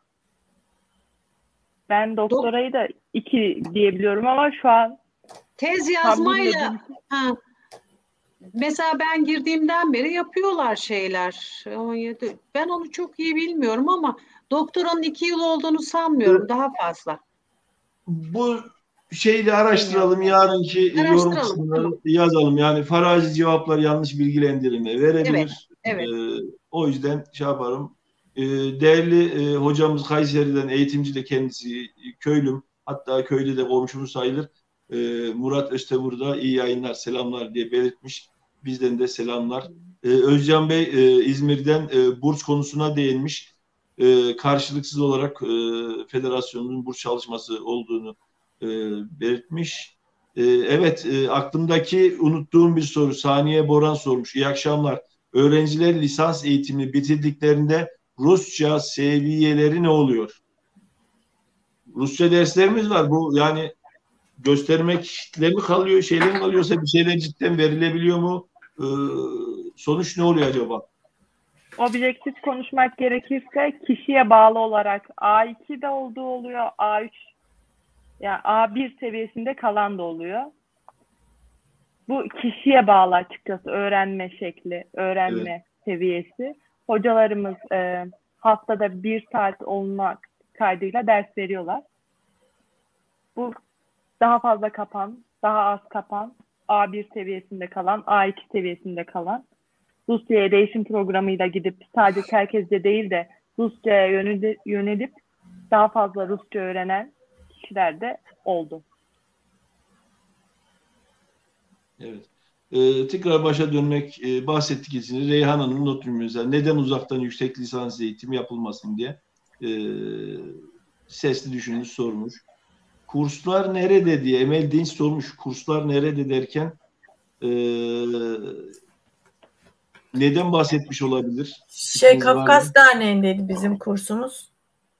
Dernek bünyesinde halk eğitimden eğitmen gönderiyorlar. Hacer Hanım gelmişti. Dernek binasında aldık biz kursu. Mesela evet. Şayet bu dil kurslarıysa bulundukları illerde genelde yapılıyor. Geç pandemi döneminde sekteye uğradı ama kurslar açılıyor. Maalesef bu kursların da gidişatı pek yani güzel kurslar oluyor ama katılım düşüyor. Uzun süreli olmuyor fakat çağımızın gerekliliği ve pandemi döneminde hayatımıza giren uzaktan eğitimle birlikte uzaktan eğitim çalışmaları da başladı. 2 veya 3 senedir mesela Anavatan'dan Rusça ve ana dilimizde online eğitimler var. Hadi bugün gördüm Ankara Derneğimizin ve federasyonumuzun böyle bir çalışması oluyormuş tekrar Erdoğan arkadaşımızla. Onun gibi Facebook'ta şeylerde gruplar var. Amatörce de olsun bir harf öğretmeye çalışan insanlarımız var, kurslarımız var. Şimdi aklıma geldi. Mesela tam açılımı yanlış söyleyeceğim, o yüzden tam söyleyeyim. Düzce'deki Adige Dil Derneği miydi? Mesela onların bu yönde bir çalışmaları, Ankara'da ofisleri açılmıştı. Ofis değil de şubeleri veyahut da daha doğrusu gerekirse. Orada bir kurs çalışmaları başlayacak. Böyle kurslar derneklerimizde ve camiamızda gerçekleştiriliyor. Şahsen benim küçük oğlan 2 senedir Anavatan'dan verilen Tabiş Murat'ın kurslarına katılıyor online. Gayet de memnun. Hemen benim gibi. Şöyle bir şey demek istiyorum. Oyunlarımıza, örfümüze, adetimize verdiğimiz önemi lütfen dilimize de verelim diye bir serzenişte bulunmak istiyorum. Evet, Şule'nin bir kamu spotu dedikleri gibi güzel belirtti. Dilinize sağlık. Canan Özsoy Malkoç sormuş. 4 yıllık üniversite mezunları bu bölüme girmek isterse sınava girmek zorunlu mudur? Örneğin Anadolu Üniversitesi açıköğretim bölümlerine sınavsız girip okuyabiliyorlar diye yazmış. Yeterince anlaşıldı mı? Okuyabildim mi? Evet. Üniversite olduğu için yani açık öğretim yok bizde. Mecburen sınava girmeleri gerekiyor. Ama hani Mesude Hanım mesela örnek vermiş. Açık öğretim örnek vermiş. Onu örnek vermiş. Oradan bu tarafa geçebilir miyiz diye, ama Mesude Hanım da mesela başka bölümden lisansını oradan tamamlamıyormuş şu an mesela. Yüksek lisanstan bahsediyor zannedersem. Bahsettik. Mesude Hanım, yanlışım yok. Lütfen beni uyarın. 4 yıllık başka bir yerde açık öğretim buna dahildir diye tahmin ediyorum. 4 yıllık bir bölümü bitirdikten sonra burada yüksek lisansa başvurabiliyorsunuz. Değil mi Mesude Hanım? Evet, şimdi açık öğretim de olsa 4 yıllık bir eğitimin sonunda açık öğretim de olsa fark etmez. Düzce Üniversitesi'nde yüksek lisansa girebiliyorsunuz. Yalnız akademik sınavınız olacak. ALES sınavına gireceksiniz ve tabii ki oluyor. Yani 4 yıllık üniversite mezunu olacak. Ama sınava girmemiz gerekiyor mu demiş. Sınava girmeleri gerekiyor. Evet. Tabii, ALES'e girmesi gerekiyor. ALES'e girecekler. Bir de üniversitenin bir açmış olduğu bir sınav var. Üniversitenin sınavı. O ikisine de giriyorsunuz. ALES puanınızla birlikte Düzce Üniversitesi'nin açmış olduğu da bir sınav var. Oraya da gidiyorsunuz. Orada da sınava tabi tutuluyorsunuz. Ondan sonra giriyorsunuz yüksek lisansa. Evet. Canan Hanım yazmış. Ben de bu bölüme girip dilimizi ileri taşıma kapasitesi olan bir kız öğrenciye burs vermek istiyorum diye net düşmüş. Canan Hanım, Kafkas Dernekleri Federasyonu'nun web sayfası, Facebook sayfasında bu konuda bir paylaşımları mevcut. Oradaki hesap numaralı telefonlardan bilgi alıp katkı sunabilirsiniz. İlgi alakanız için teşekkür ederim diyorum. Diğer bu yönde faaliyet sunan kişiler gibi Vatevumar Kayseri'den Canan Özsoy Hanım, Kaffet ve Kayseri Kafkas Derneği ile Düzce Çerkez Derneği bölüm öğrencilerine yönelik ciddi bir burs programı oluşturdu. Dolayısıyla buraya başvuru yaparsanız çok önemli bir iş yapmış olursunuz. Selamlar. Bu gelen bir yoruma cevabı şeymiş. Ben biraz öncekine söylediler. Evet. Canan Hanım. Gene devam etmiş. Ek tercih sıradan sonradan yapılabilirler. Yani bir ay boyunca tanıtım çalışması yapılmalı. Bu bakımdan Levent kardeşim senin reklamı geçelim abi. Teşekkür ederim abi. Seste sıkıntı var diyor. Ara sıra bende de gidiyor internetten dolayı. Saniye Hanım teşekkür etmiş cevaptan dolayı. Soru demiş Şule Hanım'a. Zigore Zefet. Herhalde Ersin'di bu, yanlış hatırlamıyorsam. Evet. Kafed'in online eğitimlerine katıldığını söylemişti. Bu kurslar bölümü seçmesinde payı var mı diye sormuş. Şule Hanım'a sormuş efendim. Yani ilk ateşi yakan oldu. Ama asıl yola çıkaran da dernekteki arkadaşlarım ve hocalarımın desteği oldu. Öyle diyeyim. Evet. Son olarak şu soruyu da etmek istiyorum. Bu bölümleri okuyacaksınız. Şule Hanım'dan bahsediyorum inşallah. Okuyacaksınız. İnşallah. Bu bölümün size katmasını istediğiniz veyahut da hayal ettiğiniz beklentileriniz nelerdir? Paralel olarak Tuğçe Hanım ve Mesude Hanım'a bu bölümde lisans ve yüksek lisans yaptı Tuğçe. Mesude Hanım yüksek lisans yapıyordu, ya bitmedi herhalde, ben kafa gitti. Benim bitti. Bitti mi? Hayırlı olsun. Tez yazdım dedim ya. Tezini yazdı, Şimdi, bitirdi Mesut Hanım. Darısı başımıza diyelim belki. Yayınla da ilgilenince kaçırıyorum böyle. Şimdi şöyle diyeyim. Bu bölümün size bireysel, teknik anlamda, yani diploma gibi kazanımların yanı sıra ne gibi kazanımlar oldu? Yani ben buna girerken böyleydim, çıkarken ben bunu aldım diyebileceğiniz hususlar, beklentileriniz nedir? Artı bu bölümü bitirdikten sonra, diplomaları aldıktan sonra, okulda bittikten sonra neler olmalı? Bu konuda da bir şeyler olabilir mi? Veyahut da bir beklentileriniz, şunlar da olsa iyi olur dediğiniz hususlar varsa bizlerle paylaşırsanız sevinirim diyorum. Tuğçe Hanım, sizden başlayalım bu sefer. Gençten başlayalım. Tabii. Sesim geliyor mu? Geliyor. Bu bölümü tercih ederken kendi bireysel, kimse, yani üniversiteden beni kimse zorlamadı, gel Tuğçe burayı oku diye. O yüzden ben kendim tercih ettim. Çıktığımda da hani ben bu bölümden bir şey olmayacağım demenin de bir anlamı yok. Çünkü dediğim gibi bu tamamen benim kendi isteğim üzerine yazdığım bir bölüm. İsteyerek, severek okuduğum bir bölüm. En Çerkez ben oldum. Yüksekte yaptım. Çıktığımda bu, yani şu an yeni bitirdim. Farklı bir mecrada da iş yapabilirim ki öyle olabilir. Bu bölümden de akademisyen de olabilirim. Kısmet.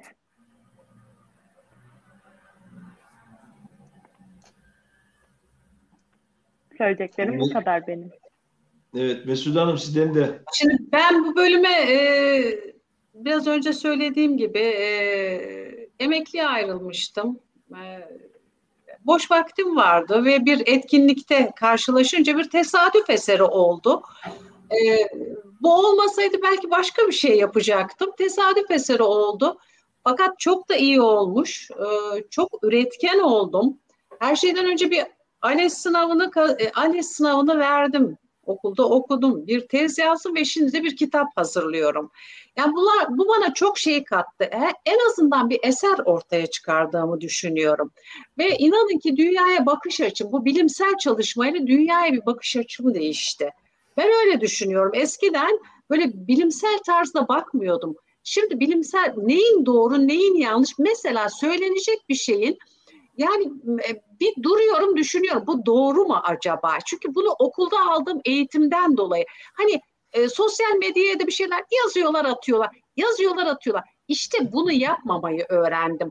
Çünkü bu bir emek, biliyor musunuz? İnsanlar bir sürü emek veriyorlar. Bir anda böyle söylediğiniz bir sözle ortalık karışabiliyor. Tarumar oluyor ortalık. En azından böyle düşünerek konuşmayı öğrendim. Bir de Çerkez kelimesinin nereden geldiğini öğrendim. Çerkez kelimesinin Farsçadan geldiğini ve bunun hazır asker demek olduğunu öğrendim.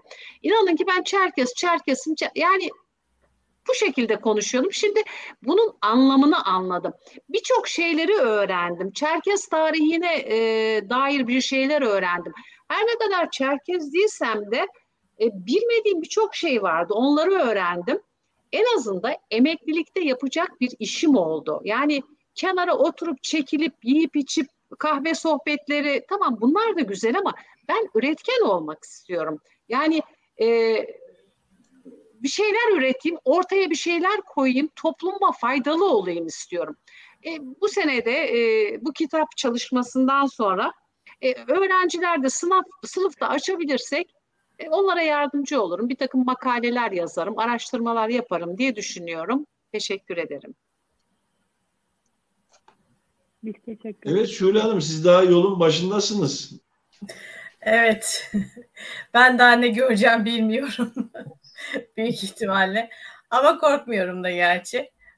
Mesut Hanım'la Tuğçe'yi gördükten sonra biz de o yoldan geçeceğiz inşallah.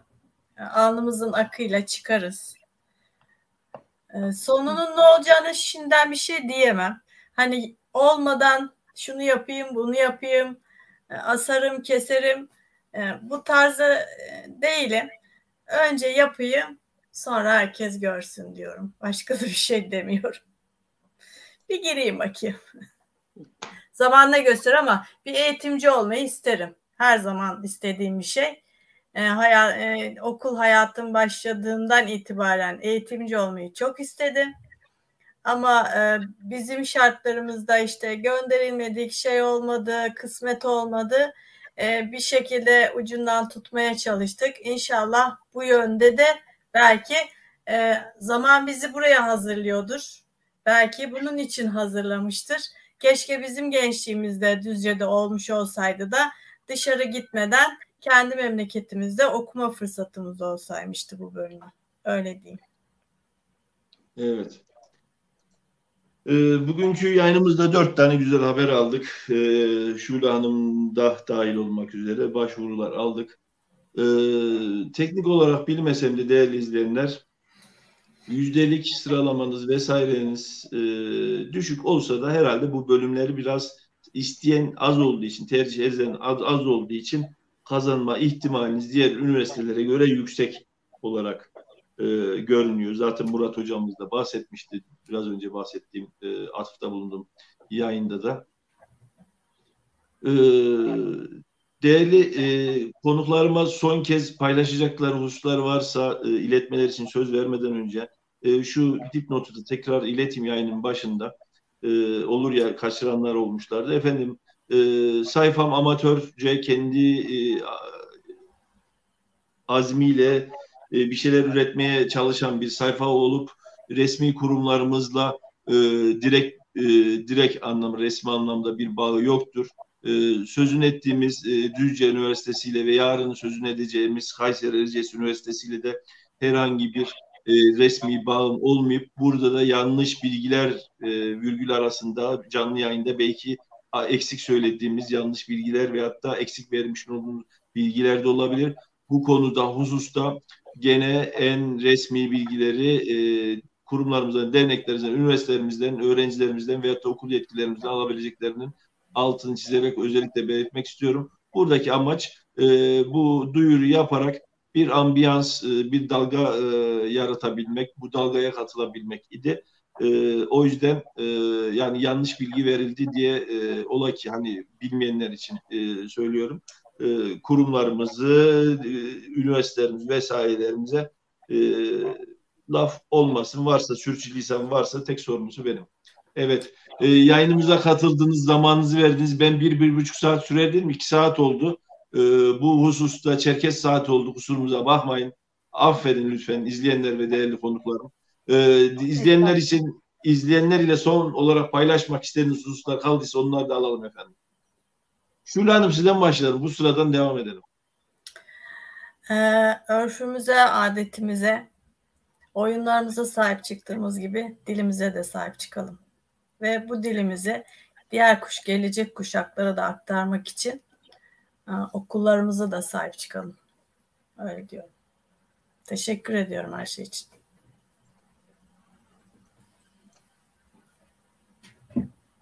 Dil olmadan bir millet olmaz. Ben de devam ederek.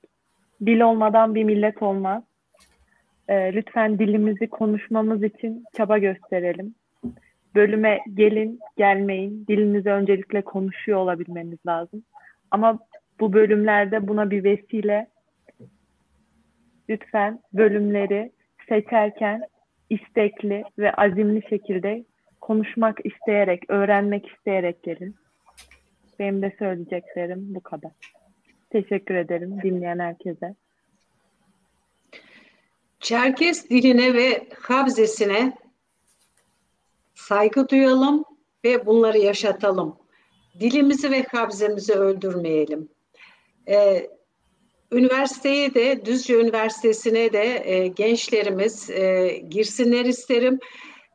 Tabii ki iş sahibi olamıyoruz, hemen çıktığımız zaman iş bulamıyoruz diye düşünüyor olabilirler. Fakat hiçbir şey kolay değil.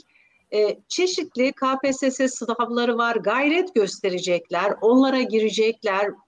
Herhangi bir meslek sahibi de olabilirler, KPSS sınavından devlet memuru da olabilirler. Gayret gösterecekler. Hem dillerini öğrenmiş olacaklar, hem meslek sahibi olmuş olacaklar diye düşünüyorum.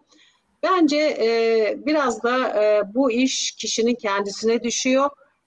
Hepsine başarılar diliyorum. Teşekkür ederim. Efendim, böyle bir yayında bizlere katıldınız. Teşekkür ederim. Güzel günlerde görüşmek dileğiyle diyorum. Ayrıca Mesude Hanım, siz de uzun tarladan özellikle bahsettiniz. Uzun tarlaya bir gelip çekim yapmak, oranın çayını çorbasını içmek istiyorum. Bu uzun tarla bence bir marka. Oradaki abilerimizin çalışmalarını farklı yerlerden, farklı kulvardan uzun tarla diye diyorum. Bence bir marka olarak değerlendiriyorum. Allah'ın izniyle oraya bir ziyarette bulundurmayı canı gönülden istiyorum. Öyle tamam, bekleriz. Buyurun. Öyle bir niyetim de var, şeyim de var. Tamam. Cidden merak ediyorum. Yani uzun tarla gerçekten uzun tarla mı bakalım diyorum. Yani buyurun, güzel üretimlerde bekleriz. Memnuniyetle. Bir marka olarak değerlendirdiğim, özellikle uzun tarlalarının bir marka olarak değerlendirdiğimi belirtmek istiyorum. Müzesi var, çalışması var, dernekleri var, spor çalışmaları var. Ne bileyim, bir sürü organizasyonları, insanların şeylerini gördükçe cidden mutlu oluyorum diyorum. Bu dipnotu da paylaştıktan sonra efendim iyi sonuçlarınızı bekliyorum. Şule Hanım, sonuç kağıdınız gelinir, inşallah onları da paylaşacağız. Tamam. İnşallah göndereceğim. Mesude Hanım, zamanınızı aldık. Çok teşekkür ederiz efendim. Biz teşekkür ederiz. Güzel günlerde görüşmek dileğiyle. Teşekkür ederiz. İyi akşamlar herkese başarılar diliyorum öğrencilere. İzleyen herkese teşekkür ediyoruz. Görüşmek üzere. Sağ olun. Evet değerli izleyenler, ben de zaman zaman sözü uzattım, müdahil oldum ama bahsettiğim gibi bu bölümün devam edilebilmesi için yaş ortalamasına bakmadan bu bölümleri seçmemize gerektiğini düşünüyorum. İlkokullardaki, ortaokullardaki seçmeli derslere eğitimci yetiştirecek bu bölümler. Kişilerin zaten kazanımlarından bahsettiğini oldu. Biraz önce de beklediğim gibi eksik yanımız olursa lütfen yorumlar kısmına yazın. Yarın inşallah Kayseri Derneğimizdeki bölüm mezunlarıyla okuyanlar 3-4 arkadaşımızla birlikte söyleşi gerçekleştireceğiz. Daha doğrusu bir arkadaşımız sunacak. Ben çok konuşuyorum. Ben yarın kendimi biraz yönetime çekeceğim. Arkadaşımız sağ olsun bizim için sunacak. Yine bir Beyazköy dayanışması olacak. Ethem herhalde bu konuda yardımcı olacak bana. Sözü fazla uzatmadan bu bölümleri seçmekte fayda var değerli izleyenler. Yaşınız başınız ileri aldıysa da en azından oradan bir genç yetişecekse de bu bölümün devam etmesi, gençlerin ileride daha seçebilmesi, bu sistemin, okulların daha oturabilmesi için bunları seçmenin faydasını olduğunu düşünüyorum. Evet, yayından bazı bölümlerden küçük bir iki videoyla sizlere de iyi akşamlar diliyorum. Bu arada beni sevindiren bir hususu da özellikle paylaşmak istiyorum. Yayında Anavatan'dan yazıyorlar. Türkçeyi bize öğretiyorsun Levent. Ana dilde yayınlarını bekliyoruz. Daha çok ana dilde yayın yap diyorlar. %30'luk bir istatistikle Anavatan'da bence Türkiye'de en fazla izlenen video kanal olma özelliğini yapıyor ki Allah'ın izniyle 1-2 hafta içerisinde Anavatan'a da giderek zaten video çalışmalarına yeni bir boyut katmayı düşünüyorum. Orada çalışmalarımız devam edecek. Öyle bir planımız da var diye de bir not düştükten sonra Menetinir deri dikoyatir kubze adiyevzet şunu deri diguapet nahi vararat adiyevzenetin raz dibzer dizepsetlen koyet bizer adiyevze sari doğuşa ama Türk'üm vakıa gudame her üniversitetim vakıa gudame mşhake çukham xıbar yettifma nah xıbar yettifma nah duguapa va mşhake netinler mşhabba Türk'üm zek şedgagokyas di adiyevze netin her şedgagoginus mole videom zakonur yunafer ras nah beke adiyevze video har utukil tahnu şekumre diasporam şekesim nah dizrezi mşhake مكودن نتنا دا كودن شنو دي ونافس من نتنم شحكي قد بوغا يوردانم عديه تي في عليش خنارت وريت حرازبو وي سايتمي مري وتوكيل تحاسخ بتشو خام خبر يتنو وري وقد بوغا زابو كودا فيسبوكم يت كوزي كافكاسيالار جيو صخ بيجراكي كود صخ شاسو غوبمي تحرازبو زوا تامجيم بشيدي ارجيس üniversitetim adiyebze qudamem şhaki abi yeca di şifxam di qoşxam di vovşerunus di vubşahar yettunus ava programeri naxbeke Türkubzeke hunus fıqat hawavizzoa adiyebze netin hatta güpe Türkubze cezas mo thamakuyt nevjum abisna koma netin qom tetkins thamjime zoa aras fi bşhashar qox tam bakofta şamke tsulgaze zoa uzun şofşket harazım xux. Değerli öğrenciler, Düzce Üniversitesi ilk defa Çerkez Dili ve Edebiyatı alanında lisans, yüksek lisans ve doktora programlarını açarak gençlerimize kendilerini en iyi şekilde yetiştirebilme imkanını sağlamaktadır. Türkiye'de yaşayan Çerkezlerin büyük çoğunluğunun konuştuğu dil olan Adigabze ve aynı zamanda Adige Cumhuriyeti'nin resmi dili olan Adigabze ile eğitim, öğretim vermekteyiz. Deneyimli öğretim üyelerimizle öğrencilerimize nitelikli ve uluslararası nitelikte bir eğitim vermeye çalışıyoruz. Onun için Düzce Üniversitesi, başta Adige Devlet Üniversitesi olmak üzere Rusya Federasyonu'nda 2 üniversite ile Mevlana Öğrenci Değişim Programları çerçevesinde protokoller imzalayarak öğrencilerimize gelecekte en iyi şekilde kendilerini yetiştirebilme imkanını sunmaktadır. Aynı zamanda Düzce Üniversitesi ana dalın yanında yan dal imkanını da vererek yan dal yapabilme imkanı sunmaktadır ki bu da öğrencilerimiz kendilerine daha donanımlı şekilde yetiştirebilme imkanı sunmaktadır.